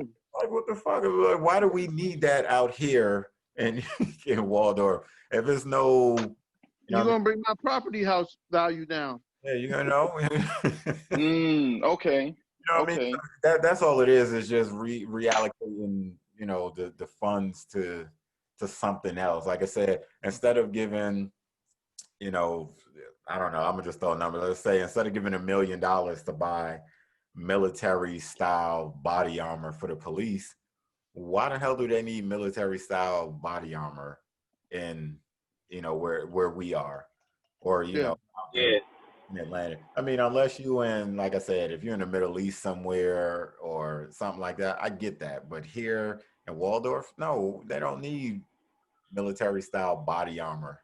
Save that for the National Guard. You know what I mean? That's Like, what are we that's what doing? they all there for. Nah, and I feel like in New York City they need it because of terrorism. So if they have that, which they have like a special task force for that, then every city should have that, like a special whatever military SWAT team or whatever for certain crazy situations. Yep. But not every police gets SWAT equipment and crazy gear and all that shit. You know what I'm saying? It should be one unit of the police that gets it, if needed at all. Period. Right. If you're in a major metropolis like New York City, we understand that you're going to need a task force that's going to combat terrorism, because that's a hot spot. You know what I mean? But like, as far as defunding police, you know, why do we need police officers sitting on the side of a highway ready to give tickets out when they need to be patrolling real crime? Leave that up to another division to say, hey, we're going to give out tickets for someone speeding. You know what I mean? That's part of defunding the police. Like, have real police work. Like, as far as like my wife, she does social work. She's a victim advocate for domestic violence, right? If there's a domestic dispute, why are we sending armed police officers into a domestic dispute when you should be de-escalating that situation? They're not even trained to go into someone's house and to sit down with you and your significant other and de-escalate that situation. What's going to end up happening? They're going to escalate that situation, because once the police are called, then that's their job. Their job is to say, hey, we're going to figure out who we take into jail when it's not even necessary. You know what I mean? And that's why we need more people in the community that are going to de-escalate non-violent situations. So that's why they're saying, hey, let's defund the police, and we can give this money over to social workers. So if I'm a social worker, I can go talk to a juvenile before they commit a crime. Right, exactly. You know what I mean? Instead of the police running up on them on a street corner, stop and frisk, and you're harassing this young man for no reason, you know whatsoever. So that's all part of defunding the police and giving that money over into social endeavors within the community to improve the community. You understand what I'm saying? So the police officers should be a byproduct of the community. They should be of the community, from the community, and they should be serving and protecting, you know, according to the laws that we produce, because that's what they're for. We pay taxes for them to protect us, not for us to live under a police state. You know what I mean? So that's all part of defunding police. So a lot of people say, oh, we're going to be left defenseless. No. We're going to still have police, but we're going to have other programs in it that's going to benefit the community and make the community better, so that we're not even going to get to a point in where we're at each other's throats, or there's going to be situations in where they're there and they're escalating a situation that can be de-escalated. And I don't think a lot of times people, they don't understand the whole de-escalation thing. And I really learned about it when I worked in the homeless shelter, because like I said, working in the homeless shelter, I used to deal with everything. It's, meaning, for example, during the training to be a case manager in the shelter, it was, you can't wear certain colognes. And in the beginning, I didn't get that. And I was like, why the hell can't I wear a certain cologne? You might come in here wearing a cologne that may remind, female that was abused, it might trigger her because it reminds her of the person that abused her and all that type of stuff. So I say that to say you need the de-escalation. If you, like you said, you come in there, for us, if we had an issue at the shelter, we would call the police. They would show up, and they probably couldn't deal with somebody that's schizophrenic or something like that. So what they started to do was they had a special group that came out. All right, cool. The person is doing what? All right, cool. They would show up, caseworker or a social worker, whatever. They would sit there and talk to the person. And then if they couldn't get them to calm down, which was, I think was like step 2 or step 3, then you call the police in to come do that. It's not bringing the police in from the beginning, because like I said, their training is totally different. And Green, you could back me up on this. Remember when we had to go to the range to qualify every 3 months or whatever the hell it was, our training was always, if you pull your gun, that at least back then, and I ain't talking about in the 80s, if you pull your gun, you have to be willing to destroy or kill whatever you pull your gun on. And that's just how they used to train us. So, so now if I show up on the scene, you know, and I can't handle what's going on, and you get a lot of these young boys out here that's not ready to deal with this type of shit, the first thing they want to do is grab their gun. They're not thinking grab the taser, grab the pepper spray, none of that shit. They're going straight for their gun. And when you pull that gun, they already know I got to write this report at the end of the night. So if I pull my gun and I don't use it, they can get in trouble for that. Not saying that you want them to kill somebody, but if you pull that gun and you don't use it and you write your report, then it's going to be like, so you put your hand on your gun, you pulled your gun from your holster and you didn't use it. What was the point of you grabbing it?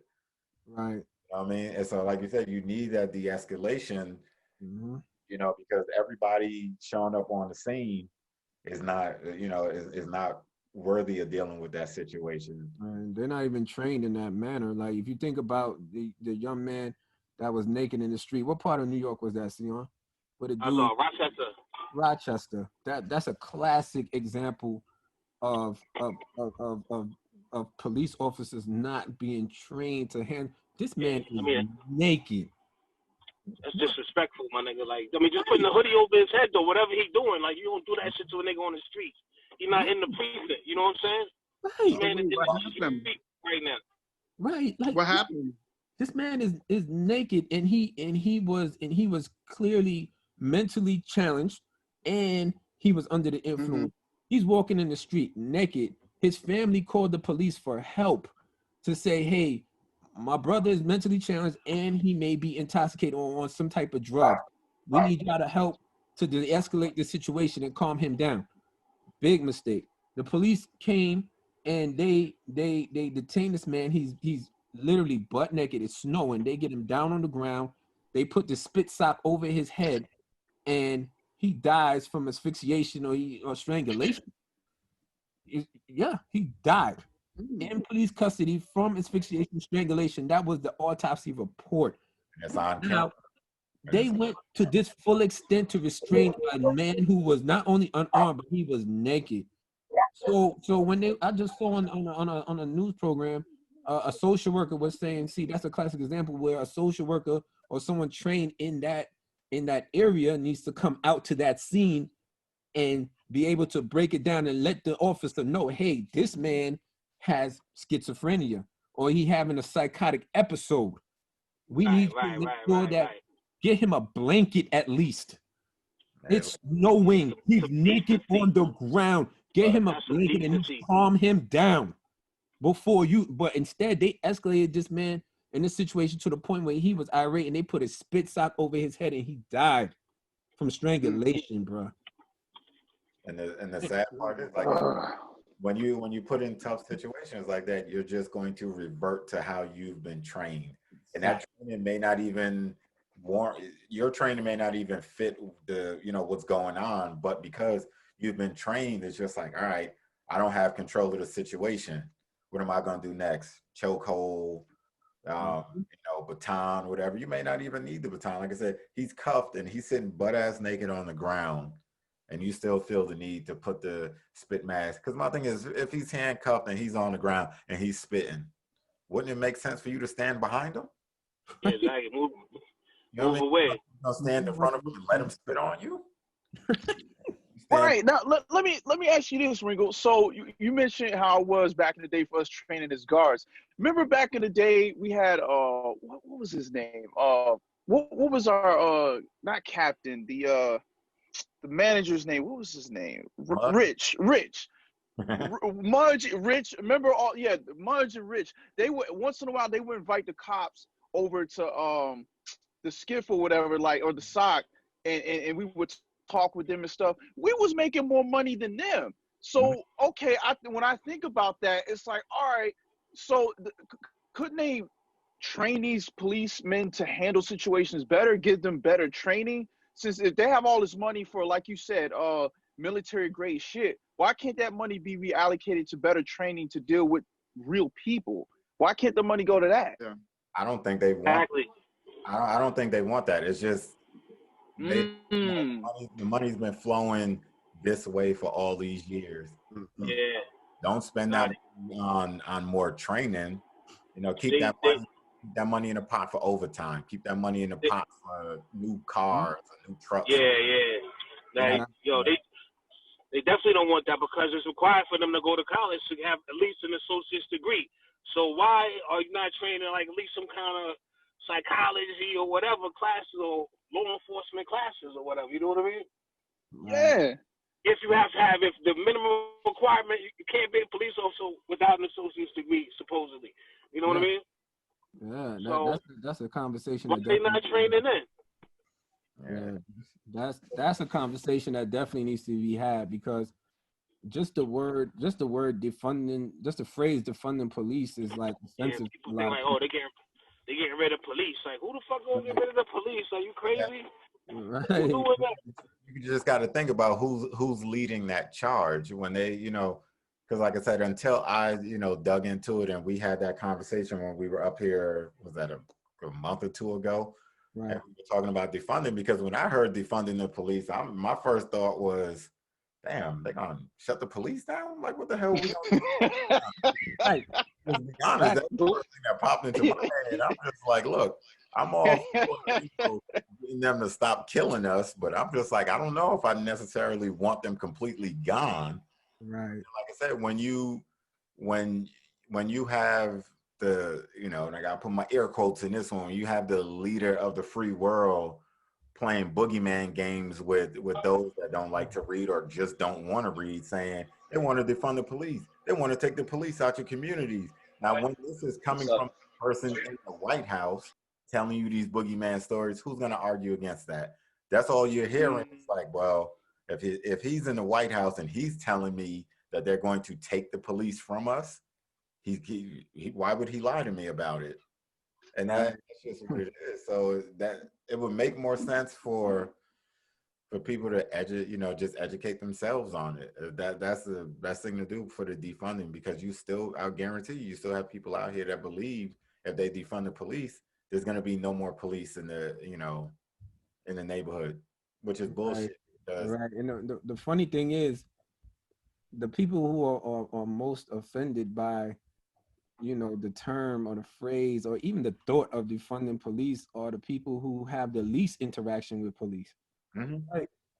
Like if I grew up in the inner city and I'm for police reform, then you might want to think about that, right? Like, even if you like off kilter or you don't understand it and you say, dang, the folks who are heavily policed are talking about defunding the police, then you might want to listen, you know what I mean? You might want to think about that, you know what I mean? And really understand where they're coming from, because they're just tired of the police just conducting themselves in a way that they weren't even trained to be conducting themselves in. You know what I mean? Like you look at like some of these videos and footage, even from some of these protests, like when he rammed his vehicle into a crowd, like in New York City. What are you? Yeah. What are you thinking? That clearly shows me that you don't belong there in that situation, bro. Because you have no capability of controlling that situation for the better or the worse. Even if you was to go down, you still don't have the capability to control that situation. So something else needs to be done.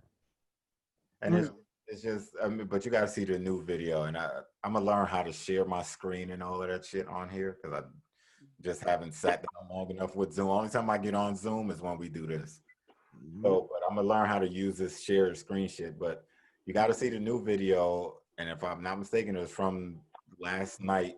There was a protester that got knocked out or something. One of the bike cops was on his bike, rode his bike over the person's head. Wow. No bullshit. Person is laying in the street. They're like their body is on the curb and his head is in the street.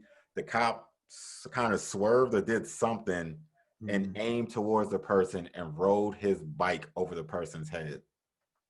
Where was this at? It's in Kentucky. I'm gonna find it. I'm gonna send it. I told you I spend most of my day reading and looking at shit on IG and Facebook. You know, like I said, I'm not just on there, you know, looking at what everybody else looking at. I'm on there actually researching stuff, and you know, It was 24 hours. You sons of bitches. there's just so much craziness going on. You know, like I said, that it's I don't know. It's just frustrating, and then, like I said, it's not that we can't think or deal with more than one thing at a time. I think it's just a matter of prioritizing our emotions because there's just so much shit going on. Like I said, if we keep focusing on this shit, like I said, when you think about, you know, the Breonna Taylor stuff, we got like I said, the young ladies at the border getting that horrible shit done to them. We got the presidential election coming up. We still got the rest of 2020. We got COVID-19. It's just so much shit piled on top of us. And like I said, when people are flipping off and shit, it's just because they're just treating everything the same. And it's like I said, it's not that you see one thing bigger than the other. It's just a matter of what can I deal with today. Right. You know, I think we need to look at it because, like I said, I didn't plan on coming on tonight, but when we were talking yesterday on Facebook about the whole Breonna Taylor thing, it's just like, you know what I mean? That's what this platform was for. It was for us to get on here, talk to each other, pick each other's brain, vent a little bit like we're doing now, and just, you know, get it out there. Because like I said, the way this shit is coming, the news comes so fast. And like I said, I miss the 90s when we didn't have the technology the way that we have it, where we can get everything in an instant. Some shit I like not knowing. You know what I mean? I don't need. I'm serious. It's just we got access. You sound like Carl Thomas right now. You know what I mean? I just hate, you know, I appreciate it, but I hate it at the same time. But having access to so much information at one time is just like, it's a fucking overload. Yeah, it's overload. Yeah. Right? And like I said, you know what though? Go ahead. I was gonna say, you know what? It's a blessing and it's a curse, but I honestly think it's more of a blessing because you're able to debunk the bullshit. Like, for example, I learned something just now about, I was, you know, the one triggered about the whole defund the police thing. Like, you know what I mean? Like, and I was like, what? Defund the police? And you guys were able to help me explain it. I'm still going to look into it for myself so I can get a better understanding. But to hear that it's not what it initially sounds like, I wouldn't have got that just from watching the regular news. Whereas like back in the day, you had to take what you were given. No different than when we went to school. You know, if Columbus discovered America, that's what it was. You know what I mean? Like, he discovered a place that was already inhabited, like with people. But, you know, we had to roll with it because that's what the book said. So, I mean, now, you know, we're able to do research on our own. But see, what I think they're doing now is they're using that, they're scrambling that now. They're making it to be to where it's like if someone like Ringgold was to continue to blow up and he said something against the narrative, well, we're just going to make Ringgold look like he's crazy. So that way, you know, what he's saying doesn't get out any further. And that's what they're doing. Like, instead of assassinating people literally, they'll assassinate their character first. And that's the new wave. And that's what they've been doing because the internet is so powerful. Like right now, I mean, with COVID and everything, we're still somehow able to link up and build and talk. And I haven't been able to do this in a minute, man. And this right here is a blessing. So, but we just had to continue to, I think, use this to our advantage, man, because it's stuff like this that it honestly gives me hope. I know it sounds corny, but like it gives me hope, man. Like to talk to people that like from different walks of life, people that, you know, that think like-minded at the same time, like you guys, like it really does give me hope. Because sometimes if you just watch the news, like Ringo was saying earlier, I think Ringo said something about his wife watch, like, well, how can you watch this all the time? Well, it can take a toll on you. Like if you're not able to like counteract it with having a conversation about what you just saw and getting another point of view, it will wear down on you, man. So Right. yeah, man, I just think we just got to continue doing stuff like this, man.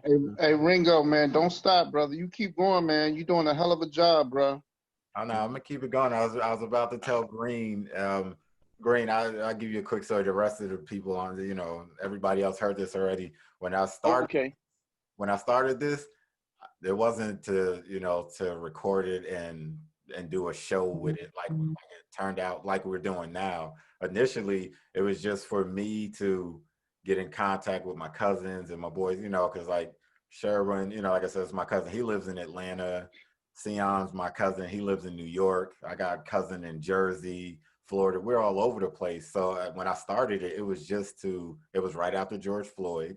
And it was just a way for us to talk to each other and kind of pick each other's brain. And then slowly everybody, you know, I started sending it out to more and more people. And the shit was therapeutic. You know me, Green. We worked together long enough. I don't talk a whole lot. I might joke and play a lot, but I don't talk a whole lot. But getting on here, it's just like I said, and then hold on, let me put this disclaimer out there. It's for women too. A lot of women think, when you gonna get the women over here? They've been dying. Tell her that. They have been dying to get on. It's for women. It's for women too. But you know, it just so happened that you know, all of the fellas were able to link up. So Los, let your wife know I do put it out there when I'm about to have a show. So anybody that wants to jump on, I put the link and everything out there. Anybody that wants to come on, more than welcome to. But Green, she's smiling right now. Yeah, you know, so Green just started more or less for us to get together and kind of just, you know, decompress and deal with all of this, because I know when I started doing this, that George Floyd thing, oof, that had me feeling some type of way, something serious. Yeah, man, I'm telling you, man. Like, you I know, appreciate you too, man. Zoom. It became like the sanctuary for me, man. It became like my second church home or something, man. Like you really come and have fellowship with the folks, just like Aaron was saying, like to still be social in this day and age, you know, with people that's like-minded. And even if we have folks on here that had a different point of view, I welcome too. Like, absolutely, because I would love to hear what the other side really thinks. You know, and that's been, you know, part of a blessing, you know, being able to travel, because I sit down and I listen to people who have differentiating opinions, and we're not sitting there arguing and fighting over it. You know what I mean? At the end of the day, we dap each other up and we agree to disagree, and we on our way. yeah. You know what? I appreciate. I don't know your name. The brother with the New York hat on, Green. Is that your name? Yeah, Aaron. You just call me Aaron. Yeah. I appreciate your view, because you have a different view, but it makes sense to me. I can relate to you in regards to Trump and, you know, some of the things that he's done and comparing him to Obama. I appreciate your view. You know what I'm saying? I don't agree with everything you say, but I agree with the fact that you can speak your mind in a safe place and not be judged or looked down upon. You know what I'm saying? So continue to believe in what you believe in and be boisterous and say what you know what I'm saying? I appreciate you, brother. I do. I really do. I mean, but that's what, you know, for example, I mean, I tell you, like, I'm trying to get some of our, you know, Caucasian brothers on here. I don't know a whole lot of, you know, Caucasian, you know, people that would get on here and have this conversation with us, because like I said, it's not to attack anybody. It's just to have that conversation, because like I said, we get on here and for the most part, if we're talking about, the Breonna Taylor situation, for the most part, we're, not even for the most part, we're all on the same page with our feelings towards the situation. But then, like I said, if we were to get one of our Caucasian brothers or sisters on here to chime in and say how they feel about it, they wouldn't get attacked. It's just a conversation. We don't know how they feel about it, because I say it all the time, and I think every episode that we have when we talked about it, all cops aren't bad. Yeah, we know, we see that that's how the media wants you to think, that all cops are bad. No, all cops aren't bad. Just like all white people aren't bad. No, not at all. Not at all. I had a conversation with a white guy just the other day in Greensboro, North Carolina, and he is a Trump supporter. And he explained to me why he was a Trump supporter. And I explained to him, like, why I didn't totally bash Trump, but I explained to him why, I wasn't feeling the man. And I asked him, has he ever heard about the Central Park Six? Mhm. He's never heard about the Central Park Six. And I said, well, brother, I would advise you to look that up before you call yourself a staunch Trump supporter. He had no clue. I said, did you know that Trump went after these young men? Like, some of them weren't even in high school yet, and called for New York State to reinstate the death penalty because of what he believed these young men did, and they didn't, and they were tried in the court of public opinion and sentenced to years. And he was a loud voice behind that. Yep. And he was stunned. He's sitting at the bar stunned, like he never heard of that, never. And I'm just looking at him like, wow, like really? And after this whole conversation, he had plenty to drink, and I ended up driving him home. And this is a white man who's a Trump supporter. I drove him home so he don't get a DUI. Like I said, we can bring that to this community. It's just about having that conversation. People have to be willing, talk about it. Yep. Invite your people on. Like I said, I'll put it out there. I'll send you a text message, DM, whatever the case is. Go, hey, look, we're getting on. So if y'all, when we do this again next week or whenever, you see somebody or know somebody that might want to jump in and conversate, by all means, come on out, women, and whoever, everybody, just come join the conversation. I need to hear or want to hear, the other side of it versus us just going back and forth. Because like I said, we may not agree on everything, which is totally fine. That conversation needs to be had. This is why I titled it, We Need to Talk, because this is exactly what the hell it is. Mm-hmm.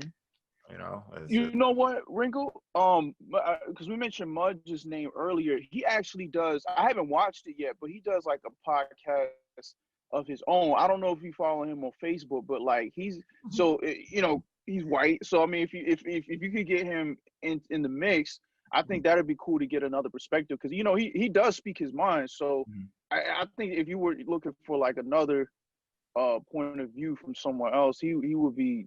I think he might be a good fit. So I mean, because he's already doing his own thing. So might have to reach out. It might make for interesting conversation. So as long as he doesn't when we work together, we'd be cool. It'd be great conversation. I have not spoken to that man since since then, and because like I said, a lot of, and this is just me personally, I know there's a lot of people that I had to like drop from Facebook and Instagram, and it's not because you're entitled to free speech. You say what you want. I'm cool with that. Yeah. There's like the episode I did with it's titled LG, aka the Ox. He used to play for the Colts and stuff, but he played with Brian Urlacher in college. And, I put it out there that, I think what Brian Urlacher said was really stupid. He's an educated man. There's no reason that you say something stupid where you're supporting this 17-year-old that walked down the street and shot and killed, 2 out of the 3 people that he shot. Mm-hmm. I'm just like, I mean, so not that I was friends with Brian Urlacher and had to delete him, but there's people that went after, let's say, Blake, the guy that got shot in the back. And you and Green, you know who I'm talking about. So Fred Flintstone, I don't want to say, I'll tell you all when I stop recording, but Fred Flintstone gonna put up there, well, well, he raped somebody or whatever his charge, whatever they said that he did prior to being shot in the back. So, well, maybe he deserved to get shot in the back because of what he did. I'm like, we don't even know if the sexual assault charges or whatever were true. And you're gonna say he deserves to get shot in the back 7 times? Delete. I'm like, I don't want that type of Yeah. on my page. It has nothing to do with black or white. If you feel that way and you're gonna say something that's stupid, you know what I mean? I'm like, you just got to look at it from both sides. What that have to do with anything? What that have to do with anything, though? I don't understand. What the sexual charge got to do with him getting shot? What his past got to do with that moment in time? You know what I mean? Like the officer knew that or some shit. You know what I'm saying? Like, come on. And that's the thing. Is just like, and that's why I'm like, I don't. If you're gonna say that, like I said, I'll let you. If you come on here, you better be able to defend yourself. I ain't talking nothing physical, but I mean, you better because I don't get stuff like that. Be able to defend your stance. If you're gonna come on here and say something that's stupid, I'm gonna let you speak your mind, but just know when when somebody else on here comes back at you, just know you brought that on yourself, because I don't understand how you're going to say that somebody deserves to get shot in the back 7 times. Yeah, nobody. I mean, that's just ridiculous. And that's what I mean. I just started deleting people. I'm just like, you got to understand. I keep telling people, I have three sons in that exact age. My oldest will be 20 this year. My middle son will be 15, and my youngest is 8. I go, my sons, and like I said, my 20-year-old is 6'5", 240. I'm like, you know what I mean? I'm like, he falls. I don't want nobody mistaking him. He is an adult, but you know what I mean? I don't want nobody to mistake. And he's been that size since he was in high school. I don't need nobody for some shit and then shooting him because they think that he deserved that and all that type shit. I just don't want that type of negative energy. You know what you say to that, though, right? You say, well, okay, you bring up like a white example, and you be like, well, motherfucker deserved it anyway. And okay, if that can ride, then, maybe we can find some kind of middle ground. But it almost always never rides. And I have a problem with that. Because when I debate people, I'll bring up a white counter example, and then all of a sudden they're triggered. And I'm like, oh, okay. Exactly. So now you see how I feel. So it's like, so you got to do that. It's like the logic has to flow all the way across. It's like, even if I don't agree, if it cuts all the way across, okay, fine. But it almost, like you said, it's from their narrative. It's like they don't give a shit because it's somebody black or somebody Hispanic, but it's somebody of color. But if it's somebody white, then it's like, well, wait a minute. There's flags on the play, all types. I'm like, well, wait a minute. Like, no, when it was these other people, it was okay. But now if someone looks more like you, it's a problem. It's like, wait a minute. Right. It's so it's so offensive. Just you can't. I would hope if you would say something so offensive that you can really stand behind that argument, because you're gonna be the rebuttal is gonna come strong and heavy, because I don't understand how you can bring up this man's past or what he's done and correlate that with the fact that he got shot 6 times, 7 times in his back. In front of his kids. But then when you bring up the sins of their past, they say get over it. They say move on. That's so offensive to me. That's highly offensive to me, to bring up this man's past to justify him getting paralyzed, damn near losing his life, and countless others have lost their lives just based on the fact of something that they have alleged to be done. But we know of the sins that you have actually done, and then you tell us, hey, get over that. Come on. That makes no sense to me whatsoever. Not the sins that you've done and continue to do, because you're not correcting it. No. You're complicit. But you know what I mean? But isn't that what's good for the goose ain't good for the gander, though, right? Yeah, you know what? And I don't think it's never going to change. It's always going to be like that until we change. Like, if the people that police us look more like us, or at the least minimum, they come from the same community or have some kind of a connection, it's always going to be like that. And as fucked up as it sounds, I think it's human nature. It doesn't mean I agree, I'm just saying, like, here's the thing. Like, once I got my 20s, I had to start looking at the world for what it is and not what I wanted it to be. And I think like once you're able to see things that way, you're able to sift through the bullshit and you can come up with solutions that are going to help you. Because like if you get to a point where it's like you get to a point where you're asking the devil to play nice with you. That's never going to happen. And I'm not saying I'm not trying to say white people are devil. I'm saying like as far as like the opposition that you might be dealing with at that time. If they're the devil and you're expecting them to play nice and you know they have nothing good coming to you, and if they have something good, it's always a catch. It's never going to change. So it's like you're going to have to change things in a way to where it works in your favor. And I'll give you an example. So like my barber, he used to live in Baltimore, and he lived like in this, he's a black dude, but he lived in the Jewish community, and they had like their own police, they had like their own security and stuff like that. Oh yeah. And it's crazy. And when he told me that, it's like my head was about to explode, because I was like, yo, that's crazy. It's just like in San Francisco, I was seeing, I don't know if it was Vice or something else, but like in their like gay communities, they have cops with rainbows on like their what is it called, on their shirts and everything. And they have like that, and if they're not gay, they're pro LGBT that, you know, deal with their own. And it's like that's the point that it's going to come to, because we keep asking for stuff that we're never going to get, and when we get it, we're never going to be quite satisfied. It's like eating samples all day expecting to get full. Like that's what we're dealing with, man. I think at some point we're just going to have to like come to that conclusion.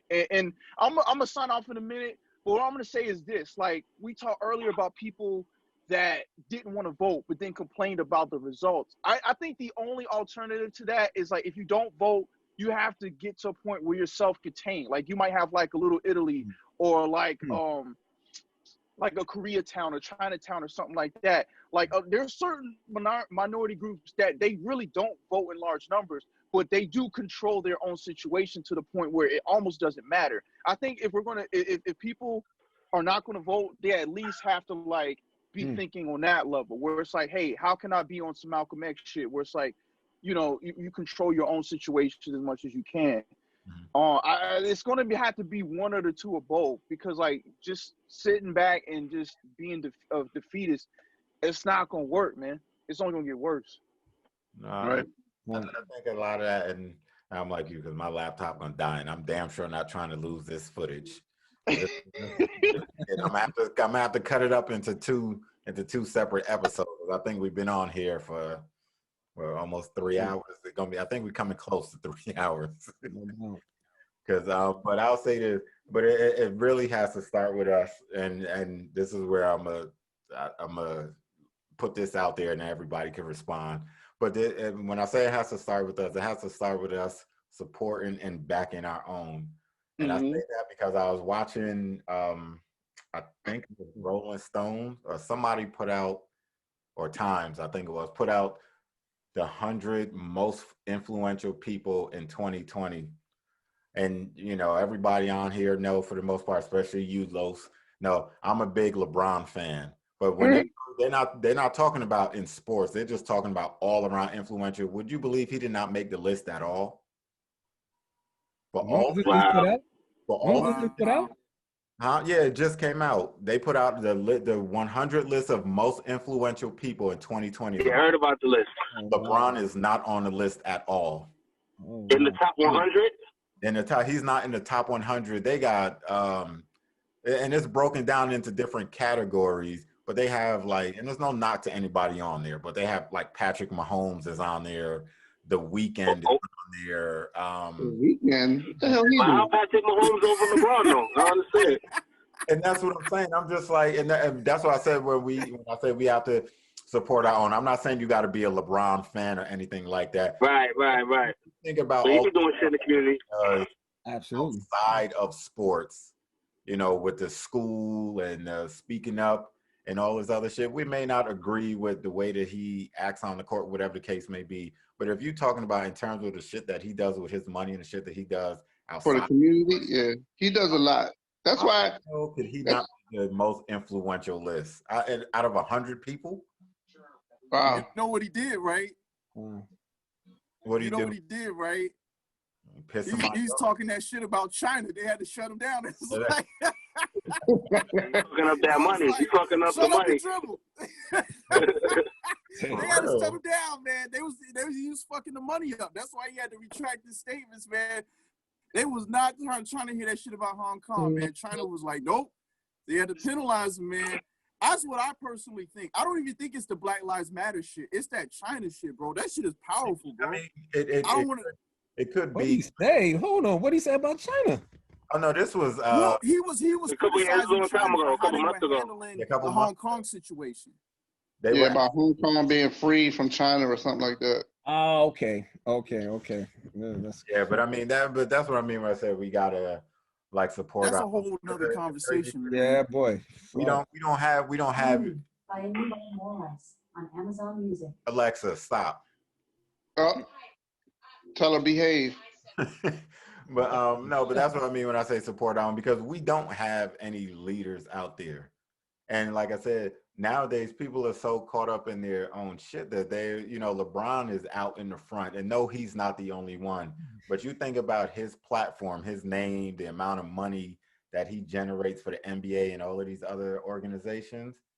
He's out on the front line. I'm like, if you're gonna follow somebody, why not, follow somebody that has more on the line than we do?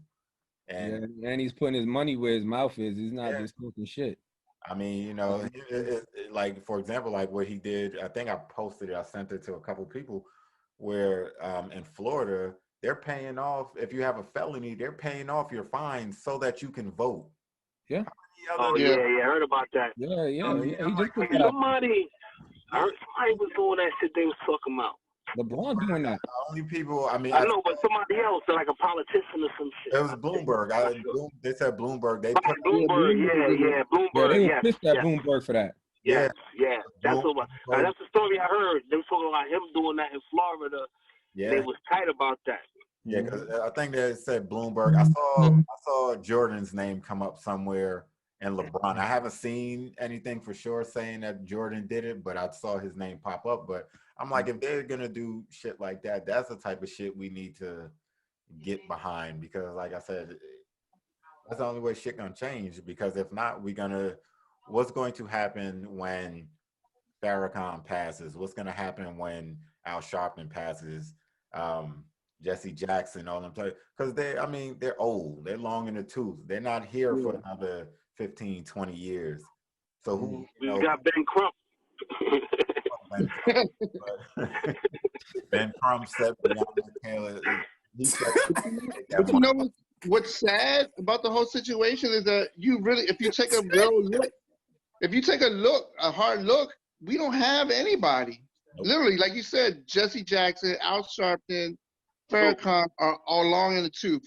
Name one person like you can just say off the top with less younger than 40 years old or 50 years old that are like, we can say, hey, him. LeBron, I would agree. Jay-Z. We got Jay-Z. Not Jay-Z. The only other person I can think of. Overdue. You got, what's the dude named Sean King or whatever, but I don't know a whole lot about Sean King. Hold on, wait. I don't know a lot about Sean King, but I know a lot of people don't follow him. Can I ask that question? Go ahead. What you think about Cory Booker? Overall. Because he's supposed to be that nigga right now. He's not. The guy out the spot, he's supposed to be. And where is he now? I don't know. I think he's still senator in Jersey, I believe. He is the senator from New Jersey. But he ran for president. He got no type of run on that. None. That nigga had like 2 voters and shit. Word up. He was supposed to be the next Obama, but because he's young, he's black. But I don't know what's up with this dude, man. He was too pro-black, and so they was like, nah. They just gotta stop falling for the okie doke. You just gotta. They need to, like I said, the Democratic Party just needs to take a page from 45's book and just go, you know what? If we may not, for a black politician, you may not be able to do it the same way that 45 does it, but there's certain things that if you say it and put it out there the right way, you'll get the black votes to follow you. You will even get You get a lot of people to follow you. Yeah, you get some white voters to follow you. You just got to be confident in saying it. You can't be like, what do you think about reparations? I think they should get $1 or $2. No, you got you gotta believe in the shit you saying. If you don't believe the shit, why the hell would I? You're not gonna if you hesitant on saying yes or no. Because if you say no, we're not gonna bash you, but at least we know where you stand versus, I don't know, that motherfucker didn't seem like he was too sure about his, following up on that statement, or if he really believed in it. And that's what I think happened to Cory Booker, was that he said a lot of good shit, but I don't think a lot of people believed the good shit that he said because he didn't. Right. Yep. Well, it's weird, man. I hope next week you have this so we can talk about this debate, because the debate's on Tuesday. So yeah, that's gonna be. I got my popcorn ready. I got my popcorn ready. You got over Redenbacher. Word up. Well, them niggas that shit gonna be better than the NBA Finals. We can set something up for next Thursday. Y'all let me know Wednesday or Thursday. All right. Yeah. We gotta do it Thursday. Let that debate sink in. All right, we'll do it. Thursday, 7 or 8 o'clock, whatever. I'll send out a text message, posted on IG and Facebook. So Los, let your wife know if she want to participate. She's more than welcome to. Oh God, no, I'm not gonna give her that green light. She'll take it. Let your co-workers know, whoever want to jump on. Like I said, the more people we get in here, the better. So that way, like I said, we could get more voices in here, hear some different opinions. Green, I'm gonna take your advice. I'm gonna reach out to Mudge and see if he wants to brave it and come jump in here and talk some shit. It'll be interesting. And I will say this though, man. I appreciate y'all, man. And I would say the only thing better than the debate next week is gonna be y'all's commentary on what happened, man. I'm gonna have my popcorn out for that, man, because y'all, y'all know y'all gonna break this shit down, man. So I look forward to hearing that. Like I said, Green, come on, you always welcome back. Joe better wake his ass up. Exactly. Ain't that much. Give Joe some uppers or something. Keep him awake. Green, definitely come on back. Like I said, you invite your brother. He come on through. Like I said, see, it's real talk, Green. We just gonna get in here. We're gonna shoot the shit.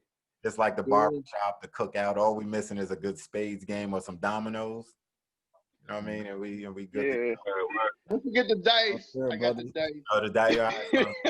Throw some dice, a little something too. Lakers might be in trouble. Yes, sir. Game on. Hey, it's been real, fellas. Though I'm gonna talk to y'all later, man. All right, man. Y'all be easy, fellas, and all right, y'all. Be safe. Be real. All right, later. All right. Be safe, everybody. All right, no doubt. All right.